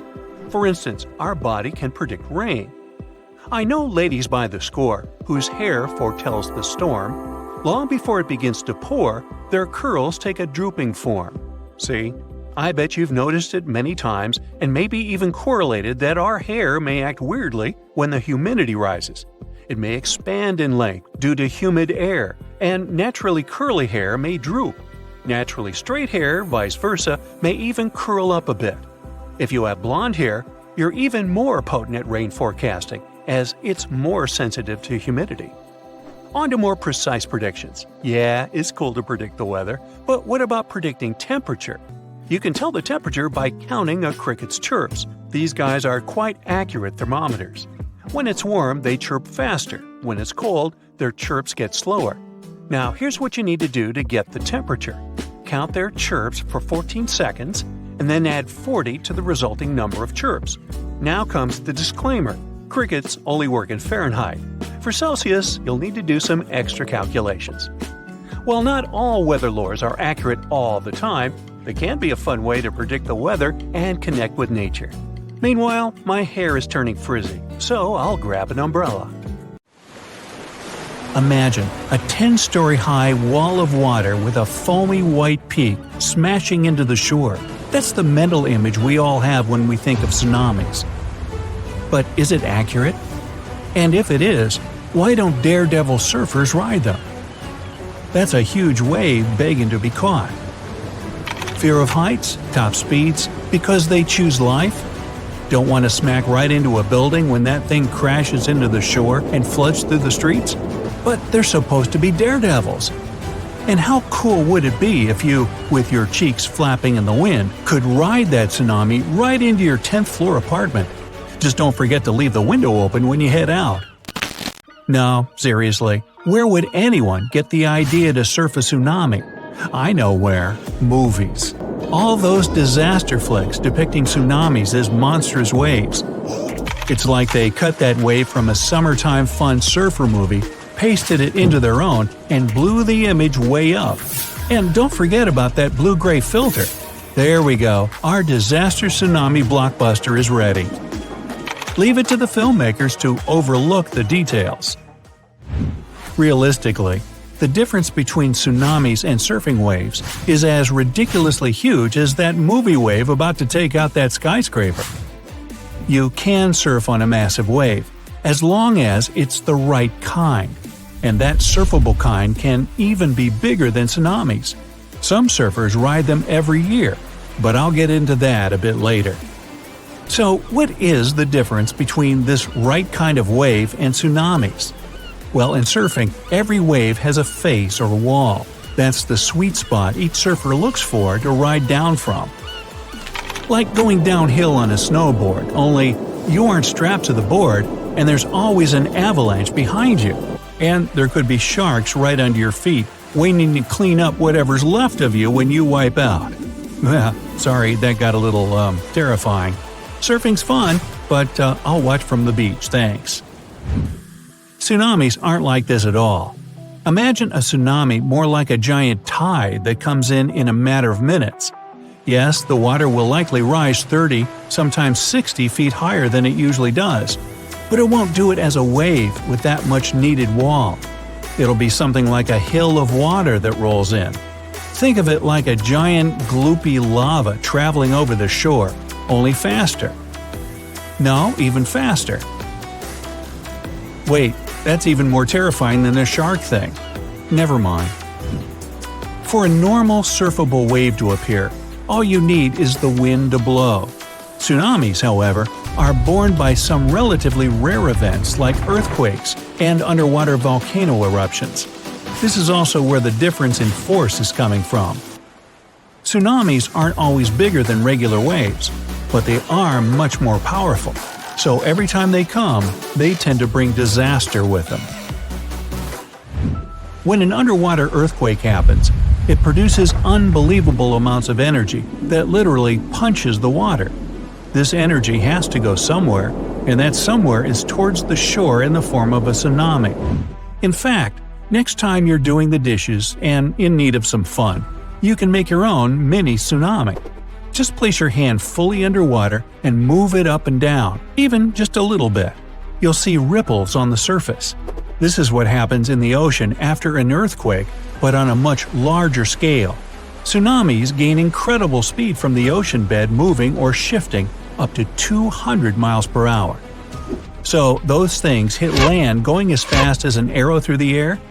Well, that's why I said cheeks flapping in the wind as you ride that gnarly wave. But no, seriously, they aren't going nearly that speed when they crash onto the shore. They lose a lot of that energy as they meet the rise of the ocean floor near the coastline and any underwater obstacle in their path. When you surf into your apartment window, you'll only be going about 30 miles per hour. They might slow down, but the wave grows bigger as it gets closer to the coast. Mega-tsunamis are those 100-footers that'll get you into your 10th floor flat. The average height for most is only about 10 to 30 feet. Yeah, only. Compare that to a normal surfing wave. It's usually 6 feet high and only goes about 13 miles per hour. That's why tsunamis are still fast and big enough to cause major damage. But the surfing ones are no walk in the park either. Those kinds can be dangerous too. Just like tsunamis, wind-driven waves will rise when they hit an underwater obstacle near the shore. This obstacle, be it an underwater ridge or coral reef, is the main source of danger for surfers. If a surfer can't hang, they'll be dragged into the deep where sharp reefs lie. That and hitting the water doesn't exactly feel like a gentle pat on the back for a job well done. Okay, I get it. You can't surf a tsunami. But we're in what-if territory, where the rules don't apply, and my imagination likes to run wild. So let's have some fun tackling this challenge. First things first. Since the tsunami isn't a usual wave, we need to find a way to turn it into a surfing spot. Somehow get it to form a wall. One thing that could work is an artificial obstacle under the water that'll be specifically designed to strip the tsunami of its monstrous energy. Sorry, we'll lose some of that epic speed, but we need to make it rise higher. The obstacle will have to be a massive structure, but still deep enough that our surfer doesn't bog his head if he wipes out. Next, we need to take further safety measures. In this case, some sturdy gear. Typical surfing wetsuits are made of neoprene, a flexible material that can protect you only from cold water and help you stay afloat. But lucky you! A new technology recently emerged, a wetsuit that can resist a shark bite. It's like Kevlar vests in a way. All the tests show that it can't be punctured with sharp objects, and it prevents bones from breaking. Unfortunately, bruises from blunt impact are inevitable. It's tsunami surfing we're talking about after all. And finally, the board itself. If riding a normal surf wave is a fair challenge of your sense of balance, then keeping yourself on that board while riding a tsunami might just be impossible. Remember what if? Okay, let's throw some stabilizers on that bad boy. There, now you're ready. You're ready, aren't you? Don't chicken out on me now. Come on, people have done this. They do it all the time in Nazir, Portugal.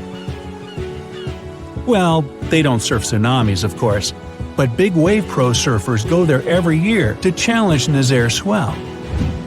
And this 30-foot tsunami you're about to ride is just a pup compared to the biggest wave ever surfed. It was 80 feet high, more than twice the height of a telephone pole. Brazilian pro surfer Rodrigo Coja broke this record in 2017. Maya Gabeira set the women's record by conquering a 68-foot wave in 2018. And I don't think that's the limit, because waves in Nazir can reach 100 feet at times. Hey, the reason why waves in Nazir are so big lies deep underneath the ocean surface. This place has one of the largest underwater canyons in Europe. It's a 140-mile-long, 3-mile-deep gash in the seabed that pushes insane amounts of seismic energy to produce massive waves by the time they hit the shore. The canyon alone triples wave heights here, but there's also strong ocean currents and powerful swell winds in this region. So, it's like the perfect storm for surfers who like a real challenge. Now, in the unfortunate situation where you may be in danger of having a run-in with one of the many dangerous animals, the last thing you want to worry about is not being able to see them. Let's take a look at some of these sneaky hunters who have mastered the art of camouflage. You know what an anagram of the word sneaky is? Try snaky. Yup, snakes definitely have the ability to bite you before you even know there's one nearby. And wow, do they like to bite us! There's an estimated 4.5 million people bitten by snakes each year. Unfortunately for humans, the snake with the highest venom yield, which is the amount of venom held in the venom glands at a time, is also an expert in discreetness. Allow me to introduce you to the gaboon viper. Nope, stay back. This species of snake can be found in the subtropical forests and savannas of Western Africa, including the Ivory Coast, Ghana, Guinea, Liberia, Sierra Leone, and Togo. That's a lot of snakes. They typically grow to a length of about 4 to 6 feet and can weigh from 20 to 25 pounds. This makes it one of the largest and heaviest vipers. And I'm not just saying this for dramatic effect, but the species also has the largest fangs of any venomous snake. They often measure 2 inches long or more and fold up against the roof of the snake's mouth when not in use. Have I made the gaboon viper sound terrifying? If I'm yet to do so, now might be a good time to let you know that the creature has enlarged scales on its nose that look like a pair of horns, just to go along with its wide triangular head and vertical slit pupils. Ooh. As an ambush animal, the creature likes to make the most of its brownish-gray mottled scales. The Bitis gabonica, its real scientific name and not a joke, is a nocturnal hunter and will lie perfectly still underneath leaves or plants on the forest floor and wait for its prey to pass by before striking. The snake is carnivorous. Its diet mostly includes rodents, birds, frogs, and lizards. Yum! Its hunting ability greatly benefits from this knack to blend in seamlessly with its surroundings. This even makes them capable of taking down larger animals, such as mongooses and hares. Needless to say that if you do manage to spot a gaboon viper while strolling around Western Africa, there are only 2 things you need to think about. The first thing, don't pet it. Actually, run away from it. Although slow-moving and sluggish, these snakes do have one of the fastest bite strikes around, and their head can move between 175 and 200 miles per hour during an attack. Oh, and the second thing is that maybe you should hire someone to walk ahead of you just in case. Thankfully though, bites from the creatures are very rare, as the gaboon viper is much calmer than other dangerous snakes, such as the puff adder or black mamba. This doesn't mean you shouldn't be careful. When bites do occur, it often happens when a human foot accidentally steps on the creature, because, as we now know, they're not the easiest thing to see. For the unlucky ones who do get bitten, it's really serious. The gaboon viper's venom is extremely dangerous if not countered by an antidote within 2 to 4 hours. Okay, so you might have guessed that a lot of snakes would use the art of camouflage to their advantage, given that they're low to the ground and not especially wide or tall. Why don't we look at a bigger creature that you may think you have no trouble spotting? Speaking of spots, how about a leopard? Leopards are found in many parts of the world across Africa, parts of the Middle East, and Asia, including China, India, and eastern Russia. On average, they can weigh anywhere between 110 and 200 pounds and be as long as 7 feet, excluding their 3-foot-long tail. Typically yellow in color on top and white on the bottom, leopards have dark spots arranged in what looks like rosettes all over their body.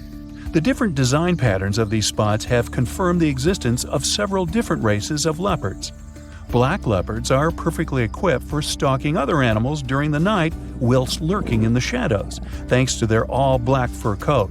But you might have thought the spotted coats of the other leopards would actually make them quite easy to notice. This isn't the case. In environments where there are lots of light and dark patches of different sizes and shapes, it helps to have a lot of spots, splotches, or stripes. Just think about the sun-dappled areas of the African outback and how the animal could use them to their advantage. As if they needed any more abilities to allow them to behave in an annoyingly stealthy manner, leopards are also agile tree climbers. In other words, they can also stalk you from above. So, what animals get tricked by the leopard's camouflage skills? Well, anything it can overpower, from small rodents to water bugs. But leopards generally hunt smaller and medium-sized antelopes and deer. Thankfully, all of the big cat species that you may encounter during a safari in Africa, leopards are seen as the least likely to attack a human. Most instances of dangerous encounters between leopards and humans happen when the animal is weakened and unable to hunt. So it has to take whatever it can get. It doesn't mean that you shouldn't keep your eyes open, really open, given their ability to hide if you're in an area known to house leopards. No point trying to run away from an animal that can reach a speed of up to 35 miles per hour. Interestingly, this is actually slower than the top speed of most of the animals it hunts, which again speaks to the leopard's ability to sneak around. There are a lot of reasons why the leopard's coat works to its advantage from a camouflage perspective. But you know where this might not be too effective? How about the snow-white Arctic? There, you might not notice a certain pair of eyes, nose, and foot pads coming towards you because the rest of the owner's body blends in with your surroundings. The owner in question is the polar bear. Yep, the polar bear can camouflage itself to its environment so well that it can actually pass as a snowdrift. What's super surprising about this is that the animal's coat isn't even white. The polar bear's fur is yellow, and its skin is actually black. Polar bears use their camouflage to their advantage, not only for hunting, but also for their own protection. This is weird to think about, given that polar bears are the largest bear species and land carnivores in the world. They can weigh up to 1,300 pounds and measure up to 5 feet tall on all fours, or nearly 10 feet when standing up. Despite being hard to spot because of their fur, it's the art of patience that polar bears prefer to use when seeking out food. A common hunting method used by the bear is simply keeping perfectly still by a seal's breathing hole, and often not just for hours, but for days. Sometimes this patience goes without reward, and even when a seal comes up for a breath, its slippery body means that, on average, polar bears only catch 1 out of every 5 seals they come across. Well, there's nothing wrong with taking matters into your own hands, or in this case, paws. Polar bears are very capable swimmers and can also hunt in the water. They can reach a speed of 6 miles per hour by paddling with their front paws and holding their hind legs flat like a rudder. Their paws are slightly webbed to help them swim. They're typically able to hold their breath underwater for up to 30 seconds. Luckily, interactions between polar bears and humans are very rare. Between 1870 and 2014, there were only 73 documented dangerous meetings between the two species. As with leopards and gaboon vipers, we would have to go out of our way to find one. The problem is that there's a good chance they'll find us first if we do. Some creatures don't even use the art of camouflage. They're just so small that you can't see them. This is the case with a species of jellyfish known as the common kingslayer or mallow-kingi. This creature typically grows up to 1.25 inches in size. You can compare it to the size of a human thumbnail. Imagine being underneath the ocean and trying to spot something that small. The common kingslayer has 4 tentacles surrounded by tissue that resembles a halo. You can find this jellyfish mostly in Australian waters. The creature actually got its name from an unfortunate encounter with an American tourist named Robert King, who was visiting Australia, went swimming, and got slayed, I guess. Whilst you might think that jellyfish just float around aimlessly in the ocean all day, most of them are actually active hunters, and the kingslayer is no different. This creature even has eyes equipped with lenses, corneas, and retinas. They allow the jellyfish to see actual images rather than just tell the difference between areas of light and dark. Despite being so small, the kingslayer is extremely venomous, as the poor Mr. King found out. Upon contact, it shoots its venom into other animals' bloodstream via its dart-like stinging cells located inside the tentacles. Thankfully, the kingslayer isn't seeking out interaction with people. However, an estimated 150 million people are stung by all kinds of jellyfish every year, so it's best to be on the lookout whenever you're underwater.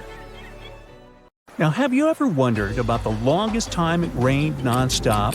Even an hour of rain could be a big deal if you're hanging out in a dry spot like the Atacama Desert in South America.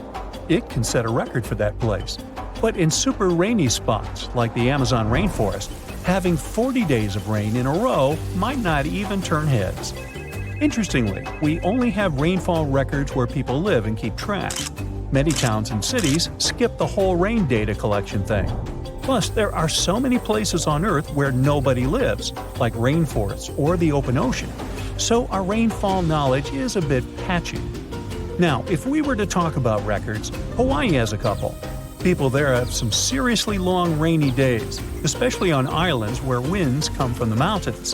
From 1939 to 40, they recorded 331 days in a row with measurable rainfall. If you're a person who likes to watch the rain at home with a cup of tea, this might sound ideal to you. But we need to see the sun at least occasionally. Getting some sun is good for your body and soul. Obviously, you get vitamin D. Just 5 to 15 minutes of sunlight a few times a week can make a real difference. And have you ever heard the phrase sunny disposition? Researchers found that people feel down when there's not much sun around. Sunny days make us happier. Sunshine boosts your serotonin, which fights off bad moods. That sunny serotonin isn't just for your mood, it also helps you sleep. And it's also a heart assistant. When the sun hits your skin, your body releases something called nitric oxide, which chills out your blood pressure. Healthy blood pressure means a healthier heart. Now, go tell that to the people who had to go through 881 consecutive days of rain. Yeah, the record was set almost 3 full years of rain. This happened from 1913 to 1916 in Hononumomaki, Hawaii. It rained like there was no tomorrow because the region is a tropical rainforest. How do clouds make rain? Well, rain happens when damp air goes up into the sky and gets a bit chilly. As this air cools down, tiny water vapor molecules huddle up, forming super small droplets that look like a fluffy cloud team. Now, inside these clouds, things get playful. The air moving around can sometimes make these droplets bump into one another and get bigger. Then they can turn into ice crystals high up in the clouds where it's chilly. These little ice buddies get heavy enough to take a tumble down, melting in the rain on the way to the ground. Now, there isn't just one type of rain. Raindrops can come from all kinds of storms. Thunderstorms show up, make a splash, and then they're out. They can dump a ton of rain in no time. Other storms, like winter storms, are more laid back. They stick around for days and dish out gentle rain or even snow if it's cold enough. Usually, the weather switches between moods. It's nature's way of balancing things out. After stormy weather, the sun comes out, the air dries up, and we get to enjoy some clear skies. But things can get interesting if you're in a place with mountains near the ocean. When moist air hits the mountains, it's forced to climb over them, creating rainfall lasting sometimes for weeks. What if I told you there was a time on Earth when rain fell continuously for 2 million years and completely reshaped the planet's destiny? At the end of the Permian era, around 234 million years ago, I wasn't around then, but I read about it, the Triassic period began, marked by the onset of an extended period of rainfall. This phenomenon is now called the Carnian pluvial event. Well, that's what they decided to call it. Recent studies, supported by evidence, suggest that it didn't reshape the planet in that sense, and that it was triggered by coal combustion. The rain wasn't continuous either. So we just debunked a myth here. Woohoo! Next, we have columnar jointing. This is the fancy term for groove patterns that form in lava flows, sills, dikes, and other rocky stuff. These lava creations come in all shapes and sizes. Most are seen as straight, parallel columns. Some have curves and varying widths. They can be as high as 1,181 inches. I'll save you the math. It's roughly 98 feet. The columns are formed by pressure and the cooling process. As lava becomes cooler, it shrinks and forms cracks. Once a crack starts, the lava moves around. These cracks expand to the surface of the flow. Water sneaks into the cooling lava, making it chill down fast starting from the surface, leaving its mark in those patterns. Devil's Postpile in California is a must-visit place if you want to see columnar jointing. But hey, they're found all around the world. Let's raise our heads to the sky to see something magical. Fire rainbows, also known as circumhorizontal arcs, look like flames dancing above the clouds.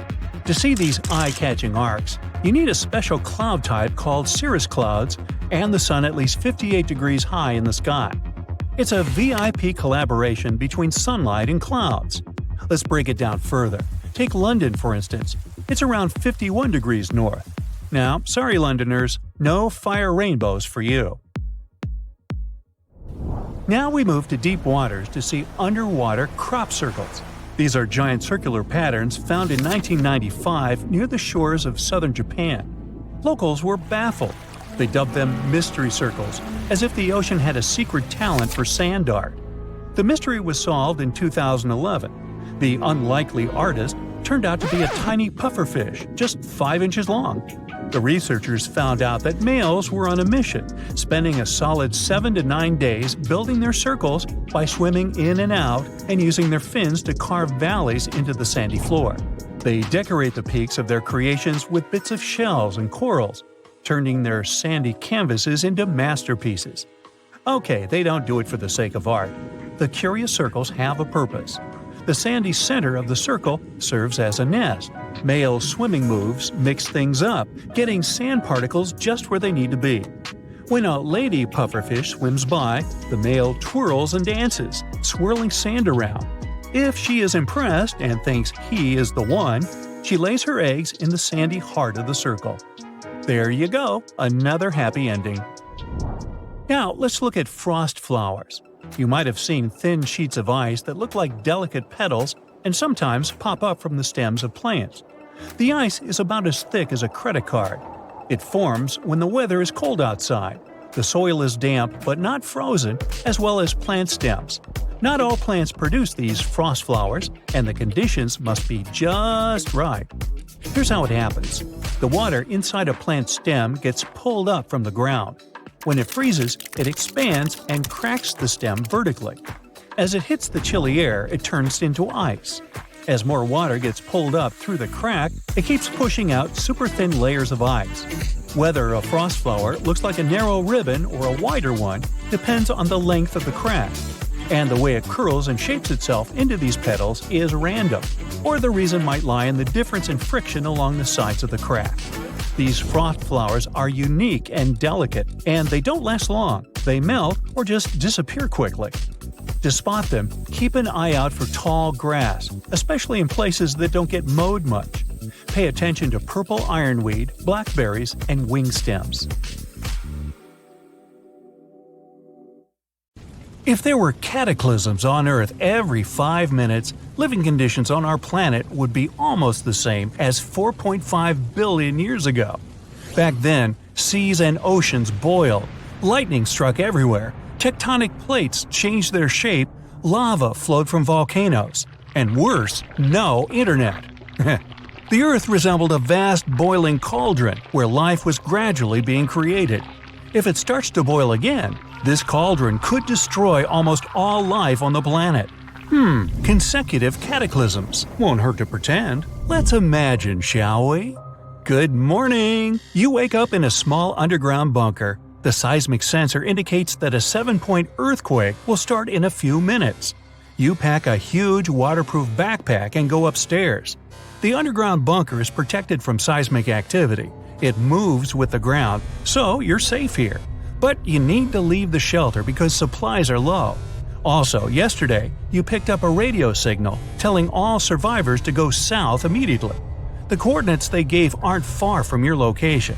You have to hurry, though, before the landscape changes again. You open the hatch and find yourself in the middle of the desert. The sun is almost invisible beyond the gray sky. The ground is shaking, but you're not afraid. There are no houses or buildings, nothing to fall on you. You keep your balance perfectly, and the earthquake doesn't knock you off your feet. It's like jumping on a trampoline. The only danger is the deep chasms in the ground, but you can easily jump over them. After such an extreme morning warm-up, you decide to have breakfast. You take a tin can out of your backpack. You have a few minutes before the next disaster, so you eat and remember how your great-grandfather told you how all this started. Before all of this, the planet was divided into territories called countries. Millions of people lived in them, and then something terrible happened. The tectonic plates started to move, and the air temperature and atmospheric pressure began to rapidly change. In one day, earthquakes destroyed entire cities. Tsunamis and floods washed away the remaining ruins. Volcanic ash blocked the passage of sunlight. Forest fires destroyed almost all vegetation, and eruptions poisoned the air. Only a few people managed to adapt to such harsh conditions, and you are a lucky duck to be one of them. As you finish your breakfast, you're distracted by another ground tremor. Time to move on. Many people travel around the world alone, as they consider it a safer way of life. Some people form small communes, but no one ever stays in one place for too long. Your whole life is in motion, but you don't panic. One of the main rules during natural disasters is to remain calm, so all survivors have steel nerves and excellent physical training. You run a few miles south and suddenly smell something strange. You put on a gas mask. The earthquake has created a limnic eruption. Natural carbon dioxide is released from the ground to the surface. You feel comfortable in a gas mask, but can't run fast while wearing it. Far up ahead, you see a green forest, a rare place that was not affected by fires. You take off the gas mask and go to the tree to take shelter in the shade from the scorching sun. This green area is rich in vegetation. Colorful flowers, strawberries, and many other berries grow here. But you're concerned. Such fertile land comes from being near volcanoes. It spews underground magma rich in vitamins and minerals, so vegetation grows. You can see a high mountain in the distance. This is the volcano. An underground push occurs again and provokes an eruption. You gather strawberries and run away from this place as far as possible. Lava pours from the volcano's mouth and makes a fire in the forest. You unhook a folding scooter with a motor from your backpack and drive away from the fiery mountain as fast as you can. The sky is covered with volcanic ash, but this is not for long. A strong wind grows with each passing second. You realize a hurricane is moving in your direction. You take out a small shovel and dig a hole in the ground. The soil is dry, but you have enough strength to dig a small ravine in a couple of minutes. You dive into the shelter and cover yourself with a protective tent. The hurricane blows the volcanic ash in different directions, and the air becomes clear again. But the fire doesn't stop. The wind spreads through the forest. You get out of the ravine and put on the gas mask again. There's a lot of smoke around, and it's unbearably hot. You know the hurricane couldn't just appear without any reason. Hurricanes are formed when warm, moist air collides with the sea surface and rises to the sky, so there's water nearby. Great, because you're thirsty and want to cool down. A loud sound erupts behind you. You turn around. A massive wave of water approaches the fire. Without panic, you take your life jacket out of your backpack, remove your gas mask, and put on a diving mask and fins. The wave blows you off your feet, but you don't drown. Over the years of survival, you have learned to swim very well. You grab a passing tree and wait patiently for the flood to be replaced by another natural disaster. For 5 minutes, you sail under a black, stormy sky that sparkles with lightning. Despite the waves, you try to row south. It's getting pretty cold. You finally see the shore, but this is not a land, but ice. A strong wind brought a cold cyclone, which caused a fast temperature change. It's like you're in Antarctica. Snow and blizzards are all around. It's freezing, but you take out a thin space blanket made from foil and walk slowly south.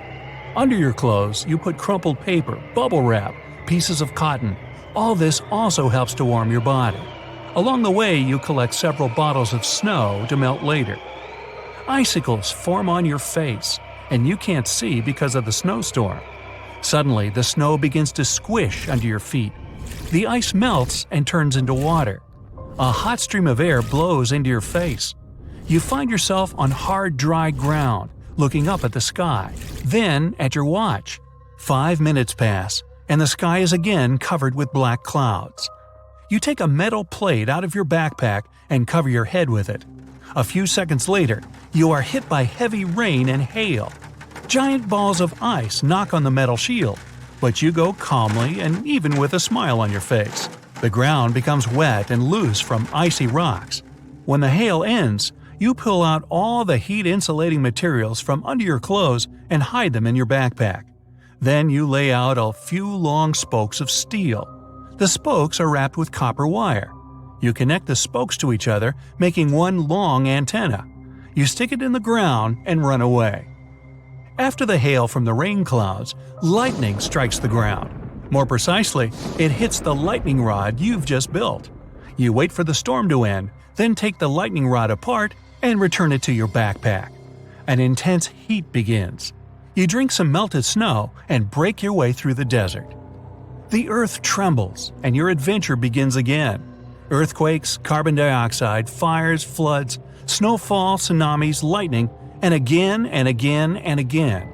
With the help of a compass, you continue your journey and reach your goal a few months later. You see a long antenna sticking out of the ground. This is a place mark for entering an underground city. The city is built from dozens of massive bunkers connected to each other by tunnels. The city walls don't allow radiation to pass through, and they don't bend from daily earthquakes. People learn to extract energy from the ground. The Earth's core gives heat. This heat boils water, then steam is formed, and electricity is created at special stations.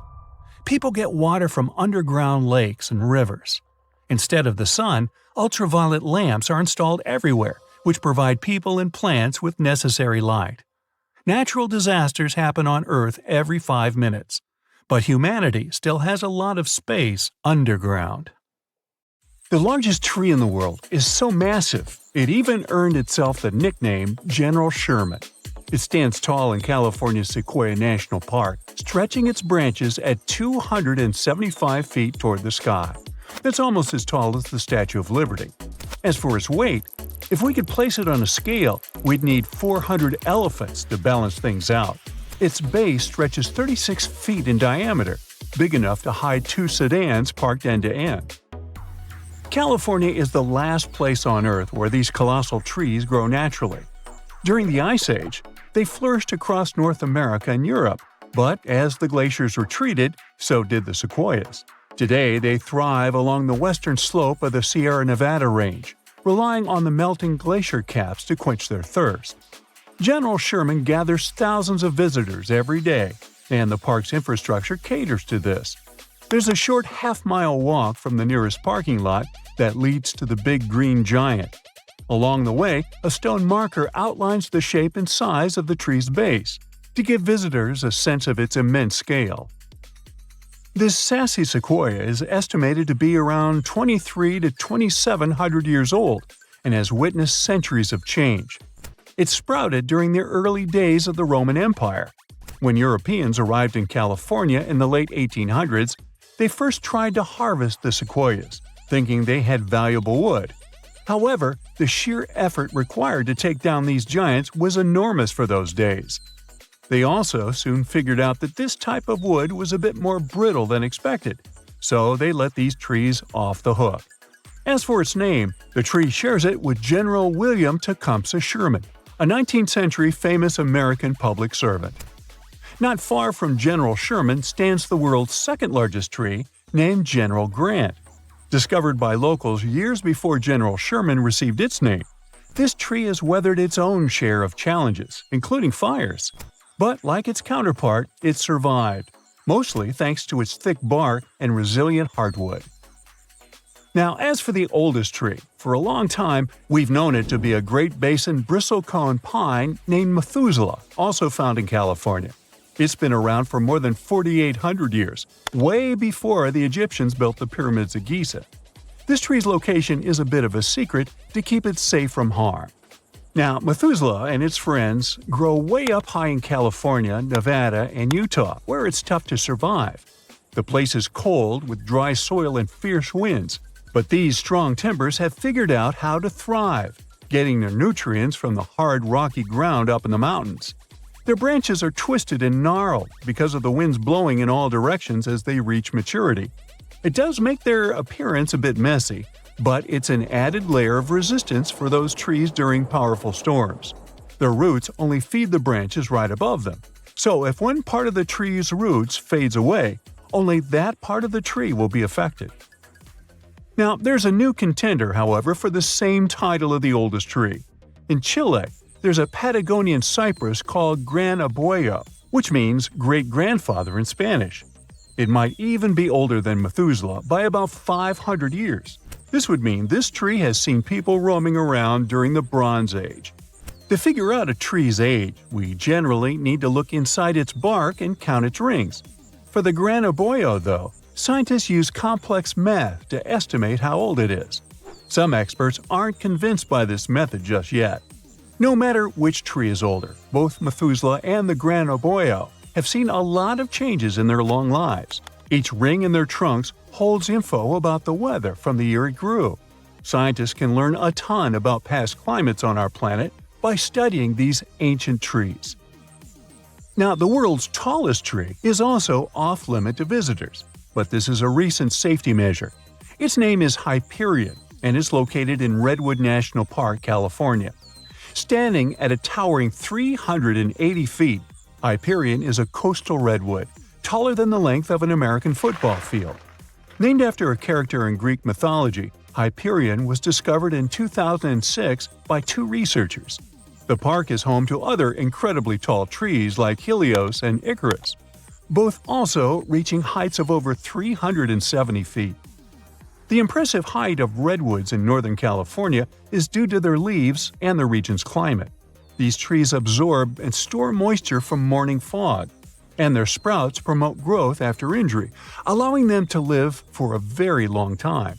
However, their shallow roots make them susceptible to damage from hikers. Besides being a record holder, Hyperion's appearance may not live up to the hype. Witnessing its towering height from the ground is hard, and its trunk isn't that impressive.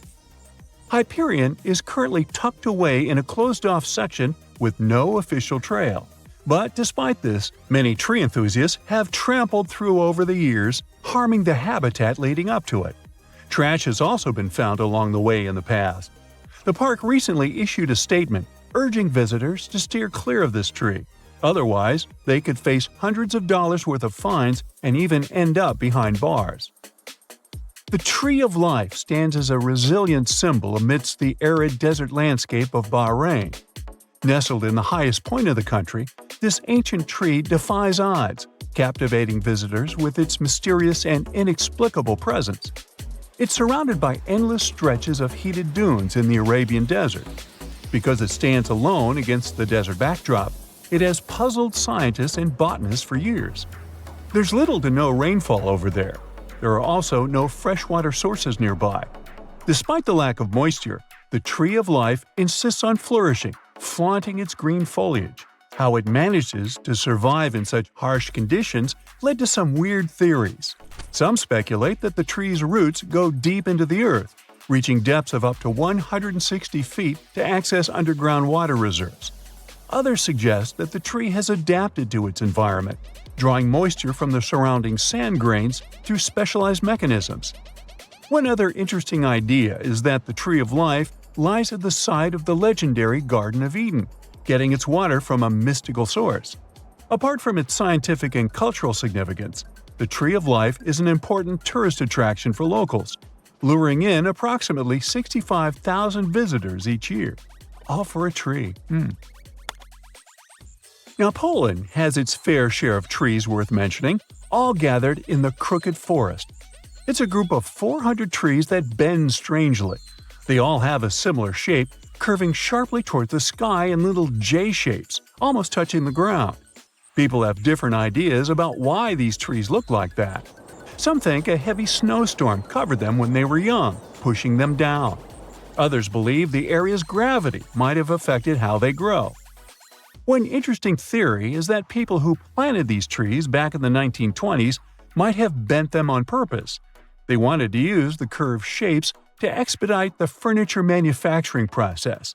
So when the trees were about 10 years old, they interfered with their growth, making them develop in this odd shape.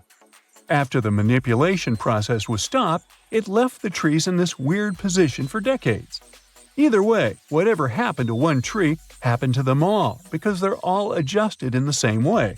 So human intervention is the most likely explanation. Even though all the trees in the Crooked Forest look the same with their spooky bend, they still manage to grow tall and healthy. They've adapted to their difficult conditions, and somehow they've managed to keep growing upwards. You're taking a stroll on a warm summer afternoon. The grass is green, the sun is in the sky, and suddenly, you feel yourself sinking. You begin to panic, but then immediately you bounce back up. You test your footing and jump slightly. The grass bounces with you, like a trampoline. This phenomenon is caused by soil liquefaction. Excess water from heavy rain or floods becomes trapped in the soil, causing it to be waterlogged. This makes the ground temporarily act like a giant waterbed. While it may be tempting to run and bounce on this springy grass, it's best to tread carefully. The grass could potentially break open, and if someone fell through, it would be incredibly tricky for them to get back out again. An erupting volcano is already a pretty terrifying sight, with clouds of dark smoke and flowing molten hot lava. What's even more terrifying is that they can produce lightning. Volcanic lightning is pretty hard to study, so scientists don't know exactly what causes it. A common theory is that during an eruption, The ash picks up so much friction that it creates a buildup of static electricity. This static electricity then triggers the volcanic lightning. A fire whirl, or fire tornado, is exactly what it sounds like. They occur when ground winds pick up flames and escalate the embers into a whirling force. These spinning columns of fire can reach up to 1,000 feet tall, but luckily, they only last for a couple of minutes. Fire tornadoes are pretty rare, but they can be extremely dangerous. In Tokyo in 1923, a large citywide fire produced a gigantic fire tornado. The tornado lasted 15 minutes and devastated the city, causing significant damage and leaving 38,000 people injured. On a cold and cloudless winter night, you might have been lucky enough to witness colorful beams of blue and orange light reaching up towards the sky. These are called light pillars. They occur when light is reflected from tiny ice crystals that float about in the atmosphere. These pillars are more common in cold, northern countries like Canada or Russia. We've all seen the colorful rainbow arches that the sun produces. It's much rarer to see a rainbow light up in the sky, produced by the moon. This is called a moonbow. It's bright and colorful like a rainbow and occurs when moonlight reflects off water droplets in the sky. Moonbows are incredibly rare and can only occur in specific conditions. The moon must be very low, the sky has to be dark, and rain must fall directly opposite from the moon to create this lunar rainbow. If you're taking a moonlit stroll along the beach at night, you might come across the strange phenomena of a bioluminescent beach. This occurs when a microorganism in the water called plankton are agitated by the movement of the waves and give off a bright blue color. These microorganisms tend to live in warmer waters, so you can find these luminescent beaches in places like the Maldives, Puerto Rico, and even Florida. In Antarctica, you'll find the famous Blood Falls. Blood-red colored water pours out of the Taylor Glacier from an underground lake. Scientists originally believed that the striking color was caused by a microorganism similar to the luminescent beach's glowing plankton. But after further studies, it was discovered that the water has abnormally high levels of iron that oxidize and turn to rust the second they hit fresh air. In colder climates where lakes are frozen all year round, if you look pretty closely beneath the icy waters, you'll notice frozen bubbles trapped in the ice. These are small pockets of methane gas. Bacteria in the water feast on other organisms and digest them to produce methane. The methane turns into floating bubbles in the frozen water, trapped beneath layers of ice. Asperatus clouds are one of the rarest events in nature. This cloud formation consists of incredibly dark and storm-like waves of clouds. Although these clouds appear ominous and look like they carry a heavy storm, they usually dissipate without ever affecting the weather. These clouds most commonly appear in the Great Plains of the United States, but they haven't been observed since 2009. Despite being a famously harsh climate, the desert can produce some beautiful things, like desert roses. These are intricate rose-like formations of crystal clusters. The intense switch between dry and wet conditions forms the crystals and traps grains of sand within them to give them their signature color. From afar, you could easily mistake a waterspout as a large tornado traveling over a body of water. In reality, waterspouts are a type of funnel-shaped cloud. They are rotating columns of cloud-filled wind which often take on a darker color. Waterspouts are much weaker and smaller than tornadoes, and they aren't strong enough to suck anything into them. This phenomenon typically occurs in tropical climates, and they usually dissipate before reaching land. Lenticular clouds are flat clouds that lay on top of the other, looking like stacks of pancakes in the sky. They typically form in high altitudes where geographic features like mountains or tall buildings interrupt the airflow. Because of their unique shape, lenticular clouds have been suggested as an explanation for some UFO sightings. As our climate changes, new natural phenomena develop. One of these is exploding permafrost. The increasing temperature in Arctic zones is causing the permafrost to melt. Just like in frozen lakes, bubbles of methane gas are trapped in the permafrost. As the permafrost begins to melt, the gas is released. This results in large explosions in the ground, which leave behind massive holes. The first case of this was reported in 2013, and several more have been reported since. When you think of icebergs, you usually think of a large chunk of pristine white ice. But in Antarctica, you find icebergs striped with colors of green, blue, yellow, and more. The different colors are caused due to the ice forming in special conditions. Green typically appears when water that is rich in algae freezes. Blue stripes are more often freshly frozen water. Other colors are typically caused by sediments of debris picked up by the water as it freezes. Nacreous clouds are some of the rarest clouds on the planet. They typically occur at high altitudes and are only visible within 2 hours after sunset. The clouds appear beautiful as they display light waves of various colors. But don't be fooled. These clouds are actually a pretty dangerous sight. Nacreous clouds are incredibly destructive to our atmosphere. Their presence encourages the chemical reaction that breaks down our ozone layer. The ozone layer is an essential shield protecting us from the sun's harmful rays. The more depleted it is, the more at risk we are of global warming. The last place you might expect to find a natural fire is in the middle of a waterfall, but it's more common than you think. In upstate New York, in the middle of a small running waterfall is an eternal flame around 8 inches tall. Beneath the waterfall is a natural gas seep, a low pressure of gas that escapes from underground into the Earth's atmosphere. The small fire is sheltered enough by rocks from the waterfall's spray to stay lit permanently. Typically, green sand isn't what you'd imagine when you think of tropical beaches, but in Hawaii and other volcanic islands around the globe, you'll find beaches covered with dark green sand. This remarkable color is due to the erosion of olivine, a type of rock formed by nearby volcanic eruptions. Over the years, the rock slowly withers into sand and washes onto the shore, resulting in these strange colored beaches. Penitentes are fields of ice spikes, formed in high altitudes. These occur when sunlight beams directly onto ice, turning it into water vapor rather than melting them. The sunbeams vaporize small dimples in the snow surface, resulting in sharp crystal-like formations. The spike can grow as tall as 15 feet. Mammatus clouds are some of the most unusual and distinctive formations of clouds. The clouds can extend over hundreds of miles and appear like the sky has been blanketed with cotton balls. The clouds themselves are harmless, but they often signify that a dangerous storm is nearby. So if you see them, head inside.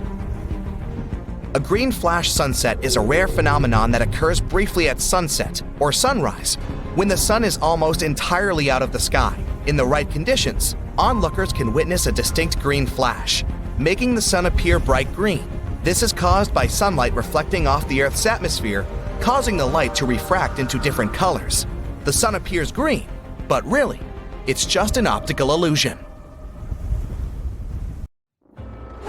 Ah, Kiev, you've been dreaming of getting here for years. Getting out your trusty camera, you start taking pictures of the cathedrals, aviation museum, and the Dnipro River, when, without warning, there's an enormous boom behind you.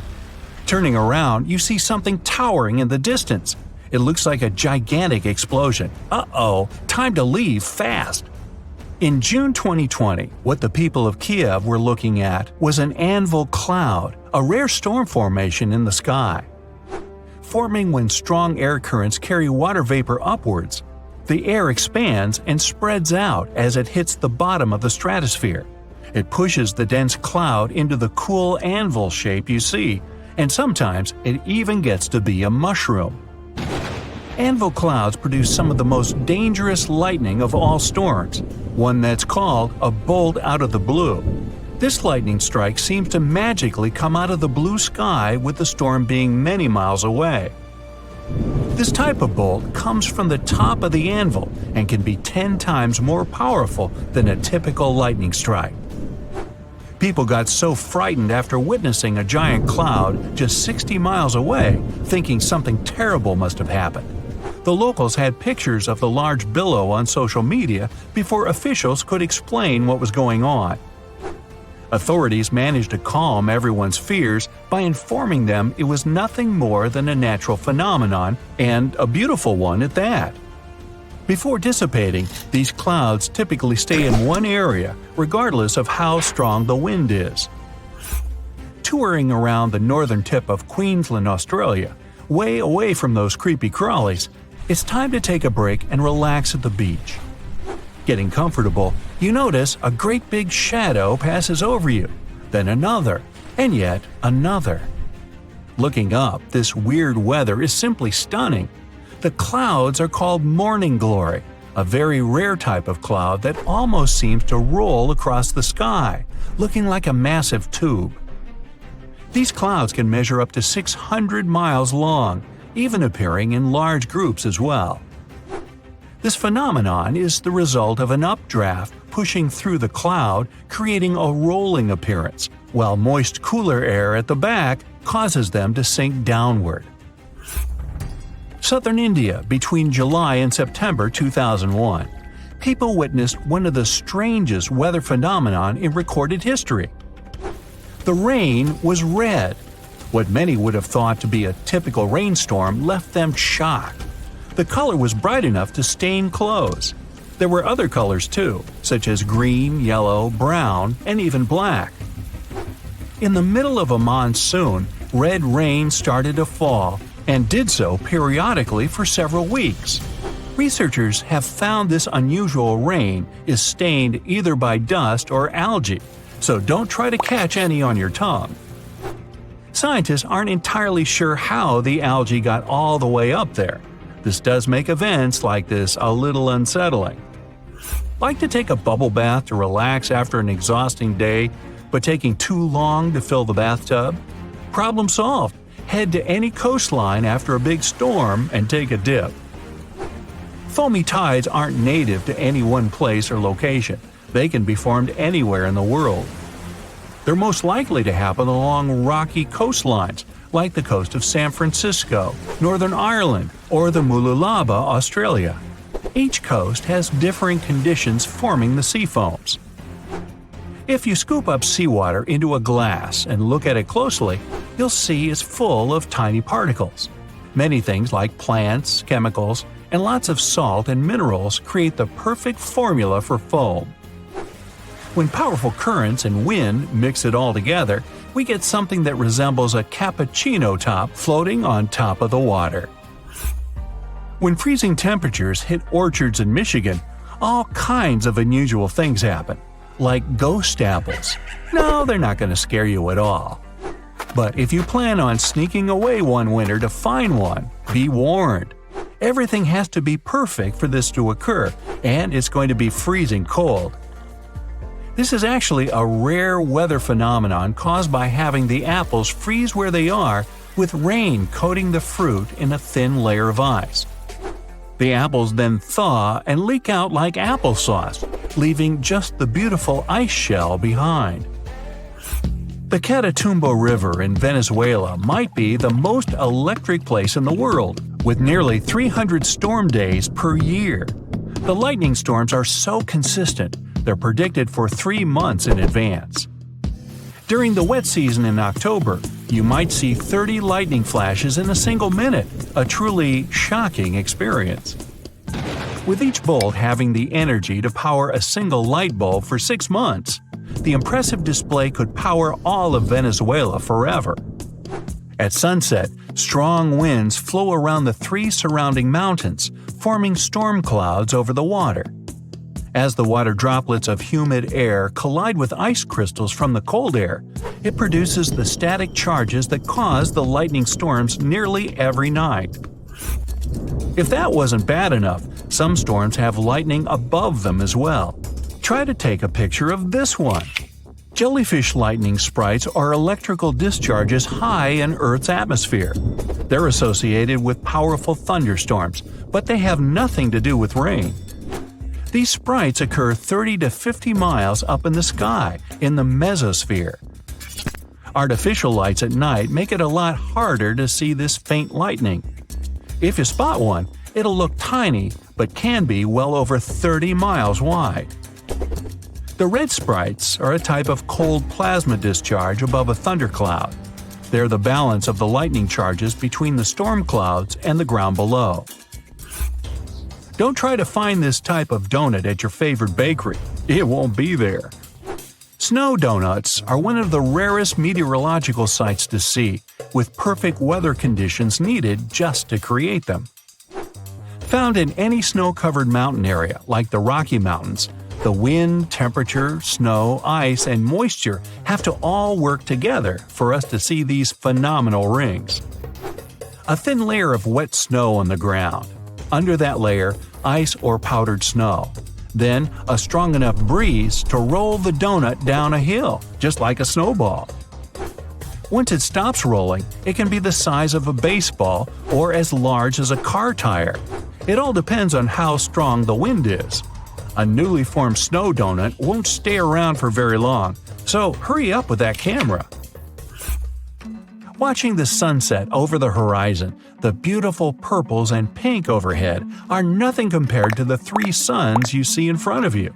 Wow, since when did Earth get 3 suns? These phantom stars sometimes appearing beside the sun are called sundogs. Maybe they're called that because they're kind of dogging the actual sun? Sundogs often appear as colored areas of light at the same height above the horizon as the sun. They're mostly observed on a ring or halo, where ice crystals best reflect the light. There are also moondogs that appear alongside the moon and are formed by lunar light passing through ice crystals, though these aren't seen nearly as much as their daytime partners. Taking photos in the wild, you finally found the perfect spot to take that dream shot. The crystal clear water, the pines, the mountains, and the flying saucer. Wait, a flying saucer? Oh, aliens are here! You might be thinking this if you saw a saucer-shaped cloud. I'm not even going to try to pronounce their name though. Put that on the screen, please. Wait, just kidding. It's altocumulus lenticularis. Aren't you impressed? These are really just unusual cloud formations over mountaintops. When moist air flows over a mountain, a wave is created if the temperature difference is perfect. As the air passes through the wave, evaporation occurs and a series of these clouds may form into an oval shape. Not aliens at all. Whew! The sky is falling! The sky is falling! Well, people who have experienced these clouds say they look like they're coming down from the sky.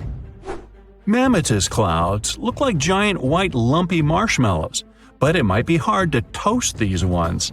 These weird fluffy clouds can extend hundreds of miles in any direction, remaining visible for short periods at the bottom of anvil or other thunderstorm clouds. The strange bubble shapes are formed from turbulence within the storm itself, creating an uneven cloud base and appearing anywhere in the world. Mammatus clouds form when moist air sinks into dry air. The air must be cooler than its surroundings, cooled with ice, or be heavy with water. In the high altitudes of northern China, there is one mountain that remains frozen all year round. It's a naturally occurring spot of cold earth. A thick layer of permafrost lies underneath the mountain's top layer of soil, freezing everything above it. The climate-defying pocket of frozen land covers over 26 feet of a mountain slope in Pingchuyen County, a place famous for its scorching hot summers, reaching highs of 90 degrees Fahrenheit. This frozen spot of land manages to survive the blazing temperatures due to the coarse blocky layer of soil covering the permafrost. This coarse soil prevents the hot climate from reaching and melting the permafrost, allowing the ground to stay frozen all year round. Argentina may be famous for its beautiful beaches and hot sun, but in southern Argentina, you can find Perito Moreno Glacier. This stunning blue glacier covers over 100 square miles and is constantly growing. When visiting this natural wonder, you might notice an archway of ice forming off the side of the glacier, reaching out to the nearby land. Suddenly, the archway ruptures and the ice collapses into the water below. This is completely natural. The glacier goes through a process of forming these arches until they collapse. It'll form another one in no time. On California's Glass Beach, there's no sand and only colorful gemstone-like pebbles called sea glass. Surprisingly, these beautiful pebbles are the result of garbage. For decades, the beach was used as a massive dumping ground for locals to abandon their glass, appliances, and even cars on the beachfront. The state eventually prohibited anyone from disposing of their garbage on the beach. Over the years, the waves broke down all the remaining junk and turned it into brightly colored pebbles that attract tourists from all over. The highest waterfall in the world, Angel Falls, can be found in southern Venezuela. The water there travels along one of the biggest tabletop mountains in Venezuela and plummets 2,500 feet down into the jungle below. That's 3 times taller than the Eiffel Tower. The water falls from so high that most of it evaporates into mist before even reaching the ground. visitors can feel the mist settling on their skin from over half a mile away. In Scotland, hidden away from the main roads and tucked deep within the woodlands, is Fiddick Glen. This area looks like something out of an ancient fairy tale, with looming glass moss-covered rock formations and crimson red waters. The water's red color is due to the red sandstone lying beneath the shallow river. To get to this stunning natural beauty, you have to embark on a dangerous hike down steep, muddy hills, clambering onto trees to stop you from falling. But when you reach the bottom, it'll all have been worth it to watch the sunlight shine off the ruby waters and see the towering rocks of this enchanting world. With bubblegum pink water and a surrounding circle of emerald green forests, it's hard to believe that Lake Hillier is a real place. Located in Western Australia, no one can truly explain why the lake has pink color. However, scientists have theorized that the high quantities of salt in the lake have attracted a salt-loving pink bacteria called halobacteria, responsible for the lake's trademark shade. In a small peninsula in South America, there is one of the most beautiful natural wonders in the world, the Marble Caves. These look like any other caves from the outside. Inside these caves, the walls consist of smooth, swirling blue marble formations.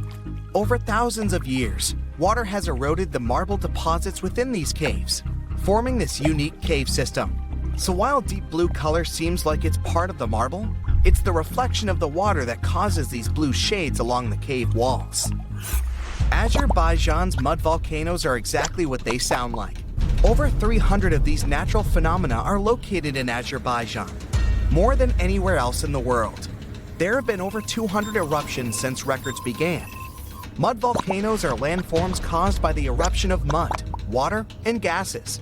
Pockets of gas form underground and force their way to the surface, eventually erupting and splattering mud everywhere.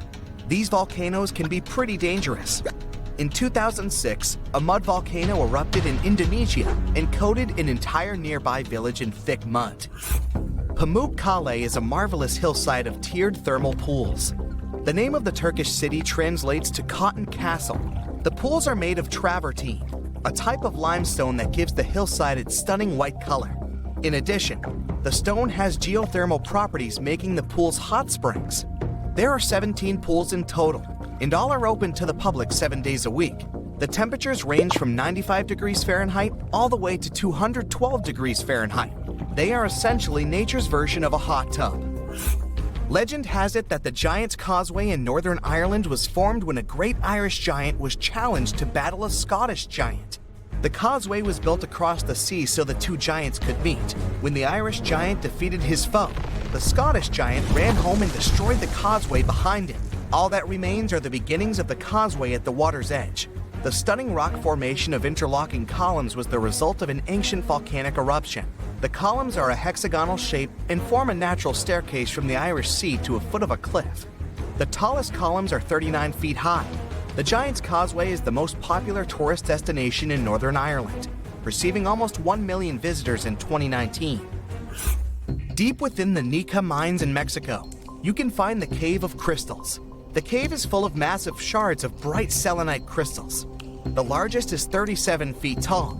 These are some of the largest natural crystals in the world. It's thought that the water that previously filled the cave was incredibly rich in minerals, allowing the crystals to grow to their full potential. Unfortunately, tourists cannot visit the Cave of Crystals due to its scorching temperature and humid conditions. Even scientists are required to have a special permit to enter the cave. The River of Five Colors is located in the Colombian province of Meta. Known locally as the Rainbow River, the waters are famous for their striking colors. The river is variously colored yellow, green, blue, black, and most prominently red from summer till winter.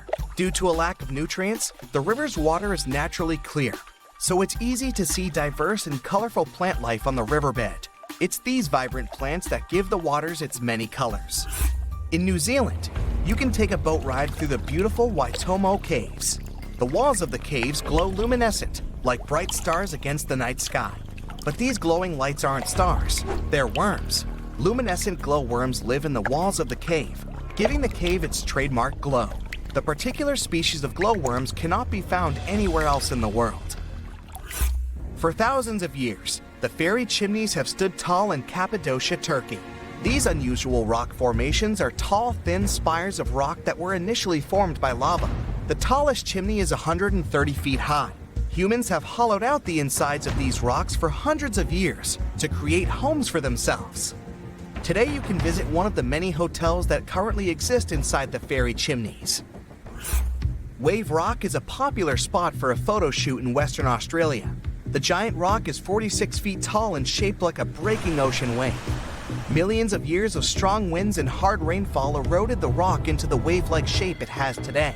The rock has a stunning mix of red and gray colors caused by minerals washed down the rock. The site of the Wave Rock has become a famous camping ground due to its proximity to beautiful lakes and a variety of wildlife. The Zanyi National Geopark in China has previously been voted one of the most beautiful landscapes in the world. The park is famous for its colorful rock formations, popularly known as the Rainbow Mountains. Layers of minerals and different colored sandstone were slowly pushed together across 24 million years to create the stunning landscape. You're hiking in the wilderness, looking for a safe spot to set up camp. All you can hear are leaves and branches crackling under your footsteps. Some squirrels are running up a tree over there, but suddenly, something unexpected happens. You notice something weird in the distance in between the trees. It kind of looks like a concrete structure of some kind. Weird. At this point, you're at least 20 miles deep into the woods, and there are no nearby towns or villages, as far as you know. So you decide to go off the trail with your friends to get a closer look. But as you get nearer, you realize that it's leading to nowhere. What's it doing here in the middle of literally nowhere? And it doesn't even lead to anything. You put on your Sherlock Holmes cap and investigate. So, maybe there used to be an old house or mansion here that collapsed over the years, and the only thing left is a staircase? But, weirdly enough, after circling the bizarre structure, you realize there's no trace of any ruins or even foundations. It's like someone just sliced a staircase off their house, cake style, and plopped it here for no reason. Okay? You and your friends aren't really into getting a whole lot closer. Something feels wrong. The longer you look at this weird structure, the more you feel a super creepy presence. Something tells you you should probably leave the area as fast as possible.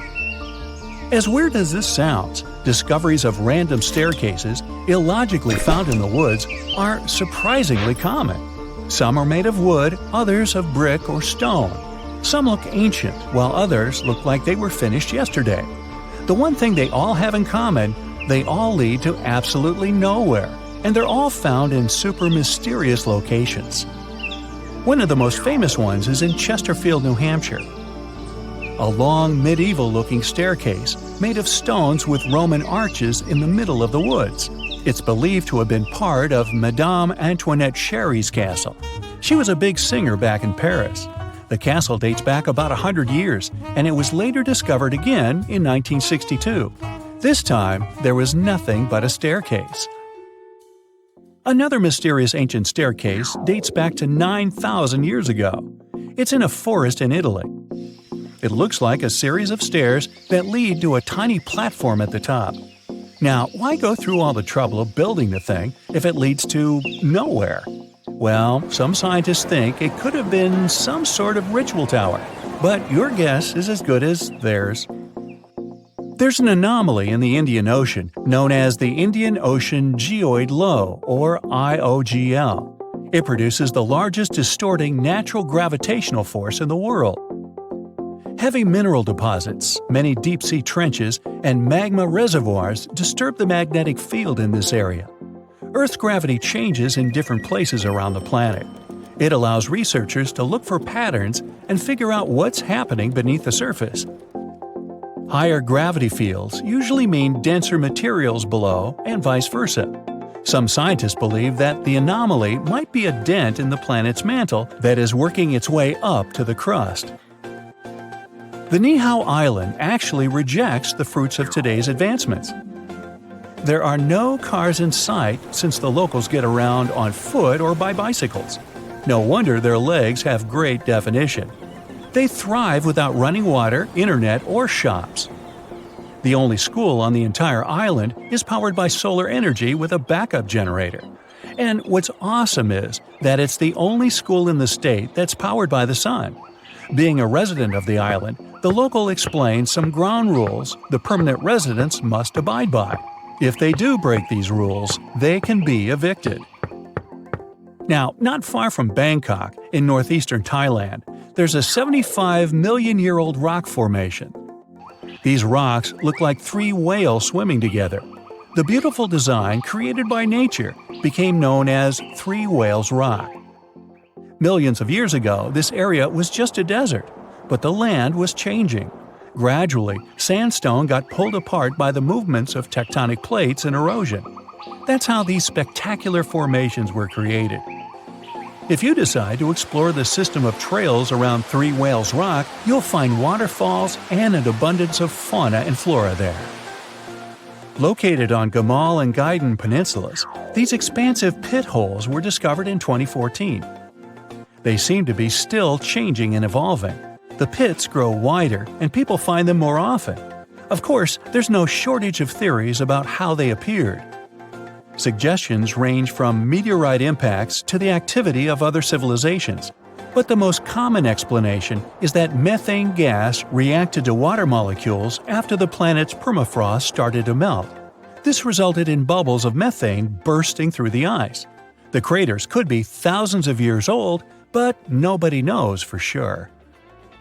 You're driving to the state of New Mexico, to the small town of Taos. 2% of the locals hear a strange buzzing in the air every day. Some residents believe the sound is somehow connected with technologies used by guests from other galaxies. Also, there is a theory that something sinister lives in the town. They say Taos is cursed. An evil spirit or a phantom punishes people for something their ancestors did in the past. Scientists still can't explain the nature of this sound. Another theory says it's caused by unusual acoustics of the location, while others think the buzzing is a hallucination. Some can hear it because everybody talks about something, and our minds create an illusion of the sound that doesn't really exist. The sound isn't the same for everyone either. For some, it's a low hum. For others, it's more of a buzzing sound. But this is not the only place where you can hear the strange noises. It's called the hum, and people worldwide claim to have heard it. Some dwellers of a small village in Scotland describe it as a low, thick hum, while some residents of Florida heard a similar sound too. It's not exactly known where this phenomenon appeared, but the first time the media started talking about it was in the 1970s in England. Also, there are written records of a mysterious buzzing dating back almost 200 years. According to some estimates, only about 2% of people on the planet can hear the hum. Perhaps their ears pick up some low-frequency waves, or the reason is something else entirely. Maybe, just maybe, they hear humming because the person doing it doesn't know the words to the song. Yeah, that joke is also 200 years old. A volcano in Indonesia spews bright blue lava and produces electric blue and purple flames. This phenomenon occurs because the volcano has some of the highest levels of sulfur in the world. You can also know you're near it by its foul stench. But I digress. And when sulfuric gases interact with scorching hot air and get lit by the molten lava, they turn blue. You can also find the world's largest acid lake inside this crater. Yup, it's a real stinker. Underwater rivers and lakes are called brine pools for a reason. High salinity makes the water in them denser than the seawater around. That's why it sinks to the bottom, forming rivers and lakes. Those have waves of their own, and these waves can sometimes lap up against the shorelines. If you went down there in a submarine, it would easily float on the surface of a brine pool. But without a submarine, swimming in such a lake would be too risky. They contain too much toxic methane and hydrogen sulfide. Yeah, I'd pass on that too. But hey, be my guest. Cave of Crystals in Mexico is home to the world's most unique crystal formations. Thanks to super rare conditions in the cave, crystals there grow to unbelievable sizes. The air inside is incredibly humid. The water contains tons of minerals that boost the growth of the milky white giants. Some of them are longer than telephone poles. Cylindrical snow donuts occur when a wind gust starts to roll some snow across a snowy area, as if making a snowball. If it was a real thing, it would eventually become too heavy for the wind to move. But a snow donut's center is hollowed out. This happens because its inner layer is too thin and is blown away when the donut is formed. This makes the thing lighter than a snowball. That's also why it rolls further. Unfortunately, snow donuts are rare because they need very precise conditions to appear. The Danakil Depression in Ethiopia is probably one of the most bizarre-looking places you'll ever see. It's dotted with neon-colored hot springs, lava pools, and vast salt flats. You've got to be especially careful there. Toxic gases are swirling over hydrothermal fields, and many pools are super acidic. So, don't go swimming. Until at least 30 minutes after lunch. Just kidding. And finally, there's nothing mysterious about 28,000 rubber ducks found in the sea in 1992. That's when a ship transporting bath toys got lost in the ocean while traveling from Hong Kong to the U.S. Some of these ducks are still floating in the ocean several decades later. They've been spotted in South America, Alaska, Hawaii, and even Australia. And they make bath time lots of fun. Ooh, rubber ducky.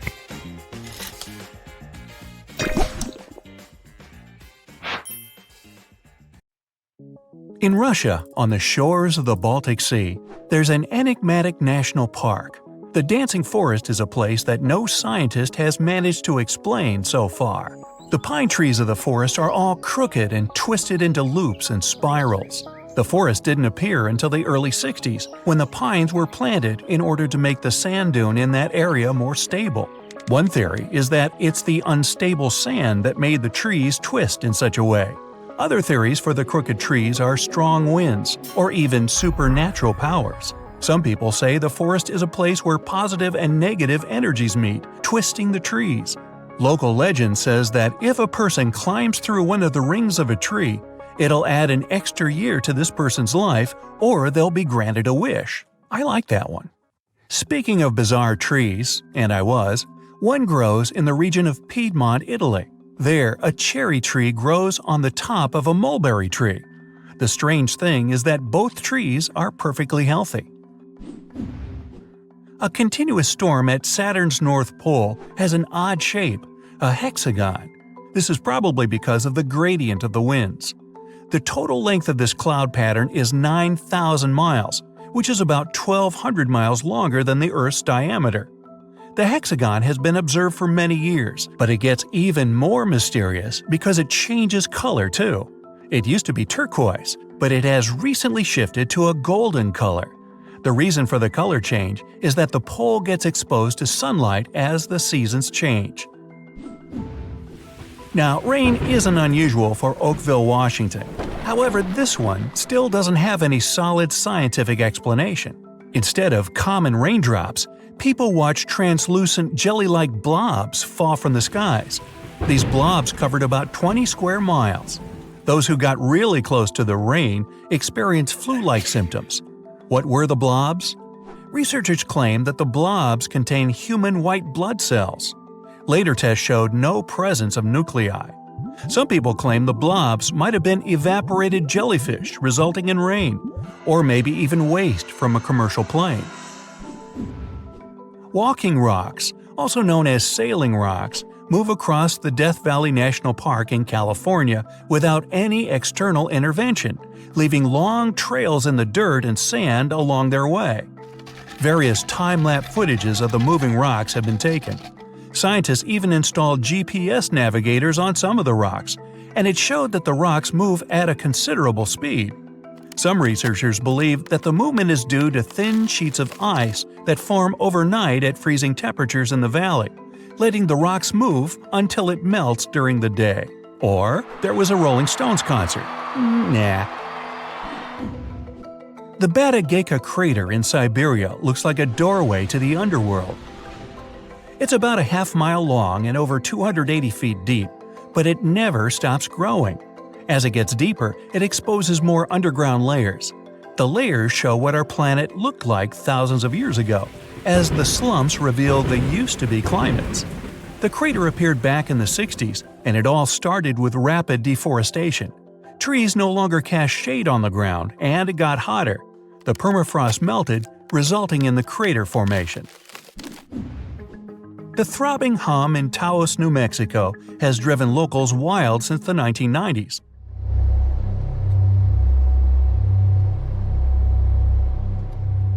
The low-frequency hum deprives people of sleep and depletes their energy. Even though scientists have tried to find the source of the hum, they still haven't pinpointed its origin.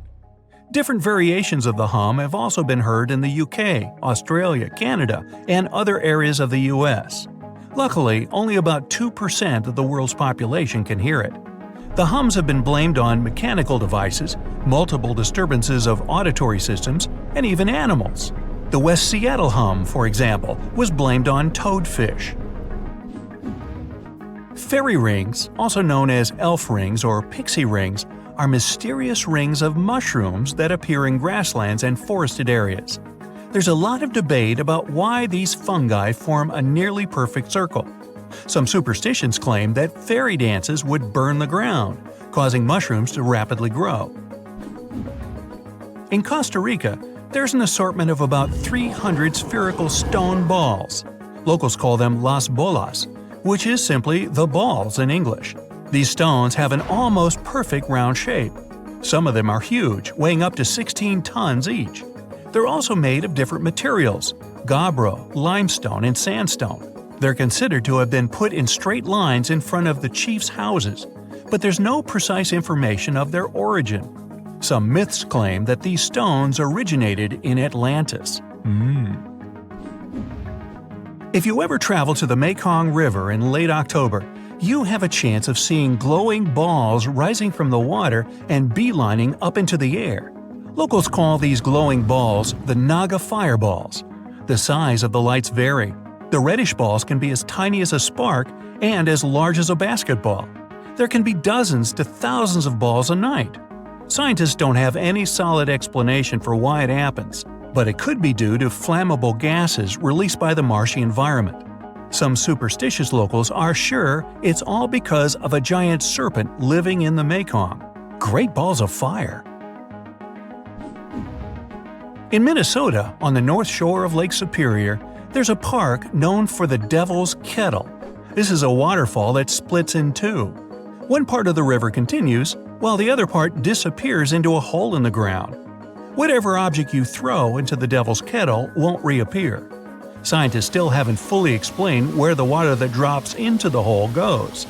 Devil's Kettle is considered to be unsafe for people because it's nearly impossible to trace the flow. Yeah, not a place to go tubing. Grunions are fish known for their bizarre mating ritual. The females climb out of the water and onto the shore. They dig their tails into the sand in order to lay eggs. The legs stay hidden in the sand, waiting. 10 days later, the high tide comes, washing the newly hatched young to the sea. Scientists still can't give any solid explanation for this way of breeding. People who live in rural central Norway over the Hessdalen Valley can often witness floating lights of white, yellow, and red cross the sky. The lights appear both at day and night, and once back in the 80s, they were spotted 15 to 20 times in a single week. The Hessdalen lights can last just a few seconds, but sometimes they can last more than an hour. The lights move, seeming to float or even sway around. Some scientists believe that the reason for these lights is due to ionized iron dust. Others say it's combustion that includes sodium, oxygen, and hydrogen. Many people claim they're just misidentified aircrafts. Yellowstone Park has a famous boiling lake, but it's not the world's only place of boiling water.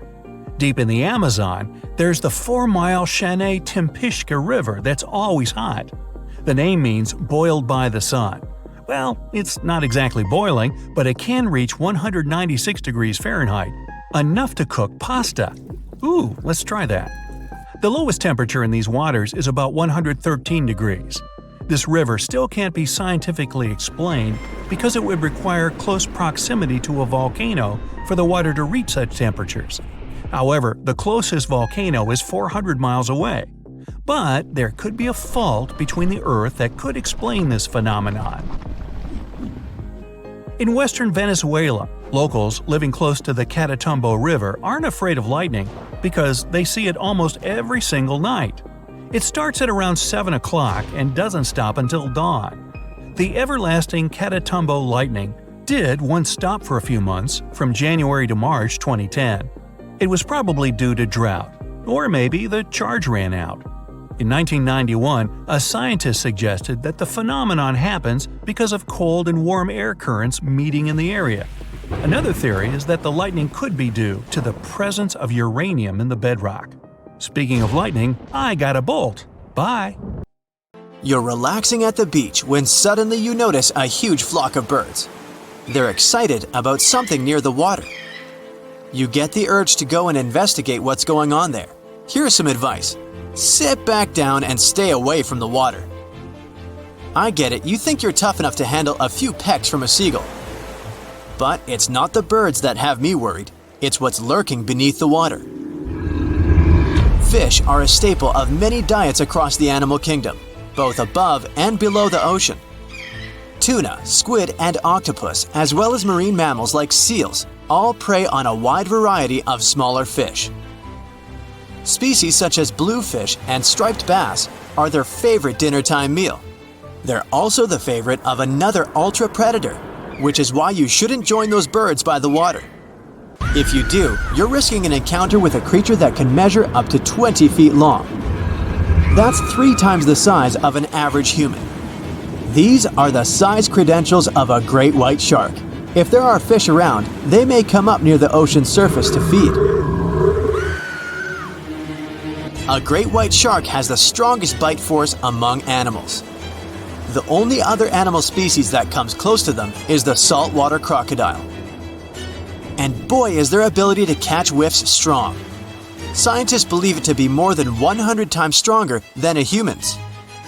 They don't even use the nostrils located beneath their snouts to breathe. It simply serves as a specialized sniffer. Thankfully though, we're not the favorite meal of a shark, and the creature isn't going out of its way to hunt us. Researchers claim that the odds of being attacked by a shark are as low as 1 in 3.7 million. When unfortunate meetings between sharks and humans do happen, a shark may mistake a human for a seal or an extremely large striped bass. This is why you should stay away from those birds and fishes, and just let the other animals animal. You just focus on catching a tan in that sun chair. So I guess this means that sharks have poor vision? Not quite. Their vision in clear water is up to 10 times better than that of humans swimming in the same environment. The structure of a shark's eye is quite similar to that of our own. It consists of a cornea, lens, retina, deep blue iris, and the pupil. Their eyes have 2 types of photoreceptors, rods and cones, just like humans. Although we're not too sure how well rods and cones perform for sharks, research has shown that they possess only 1 type of cone. It means they most likely don't have full color vision like a human. This might explain why they can sometimes mix humans up with other creatures. But hey, who's ever really fully focused when they're about to devour their dinner? Shark eyes also have tapetum lucidum. This is a layer of mirrored crystals located behind the shark's retina. These crystals allow the shark to see quite well in extremely dim light and murky water. The crystals reflect incoming light, which gives the rods inside the retina a second chance at detecting light that they might have missed the first time around. Fun fact, cats also have tapetum lucidum. This is why your cat's eyes glow in the dark when you shine a light on them. Another telltale sign that sharks may be hovering around in nearby waters is the presence of whales. Sharks have been known to stalk the creatures for over 100 miles. They'll follow pods waiting for one of the members to become vulnerable before expertly striking. So, lesson learned? If you now see birds by the water, it's probably not a good thing, unlike when you see thousands of birds flying together through the sky. This is known as murmuration. You can see thousands of starlings unite together in the sky, moving in unison, dipping and swerving at the same time. It's like they're competing in some sort of synchronization event at the Bird Olympics. This happens when the birds begin to roost. It can be as early as September in some places and as late as the end of November elsewhere, with more birds joining the nightly displays during this time. Are they doing it for our entertainment? Well, not really. Grouping together in the sky offers protection from predators, like falcons. It can also get cold when you're flying that high up. So, the birds gather in their thousands to keep warm and exchange information on potential feeding sites. Okay, so in this case, a huge group of birds doesn't mean anything evil. But if you ever see some flying towards you whilst in a wooded area, it's probably time to leave the area. Birds and other animals flee wildfire areas. Certain mammals, like amphibians, may actually stay in the fire. Instead of fleeing for their lives, they will dig underground to escape it. But nearly all other animals will try their best to leave. Oh, and don't forget to jump out of the way whilst all those animals are running towards you. Why don't we switch back from birds to sharks? Yes, we now know if there are birds near the ocean surface, then sharks will probably be quite close as well. But what if there are no sharks anywhere near at all? If you ever happen to be in the ocean and notice some sharks heading deep towards the bottom of the ocean, this may be a sign that a hurricane or a tropical storm is on the way. Sharks can sense the drop in barometric pressure that accompanies the storm, so they could be trying to get out of the hectic zone. Sharks don't quite care for humans, so they don't view our sandy beaches and inland towns and cities as safety zones. They're quite intelligent creatures and know the deeper they go in the ocean, the safer it gets. But the ocean's not always the best place to go in an emergency. Case in point, if you come across sea creatures who usually live in water randomly resting on the sand, don't get inside the water. This is a sign that the water is potentially toxic. It's possible that a red tide is congregating in the water near the beach. Red tides happen all over the world, but one algae species causes them in the Gulf of Mexico. A red tide occurs when the water is full of more toxic algae than normal. It can make the water reddish or brown, but sometimes the water's color is normal. If you go in the water, you might experience respiratory irritation like coughing or an itchy throat. If this happens to you, you should thoroughly rinse your mouth with fresh water. Speaking of water, frogs are famous for their croaking, but if you've ever heard them do it a lot more than usual, it might be because it's about to rain. One theory says that this might have to do with their mating. They first do it, then lay eggs in bodies of fresh water. A good rain means more watery real estate for the frogs. That's why male frogs invite the ladies for a date before the showers with a croaking symphony. If you hear a lot of buzzing around, meaning the bees are more active than usual, a storm could be on the way. When they feel like it's approaching, bees start working even harder and faster to collect more nectar before the storm. And once they're done with it, they'll always come back to the hive 10 to 15 minutes before the heavy rain, even when there are no obvious signs of it. Their secret is super sensitive hairs on their back that can pick up electrostatic buildups from storm clouds.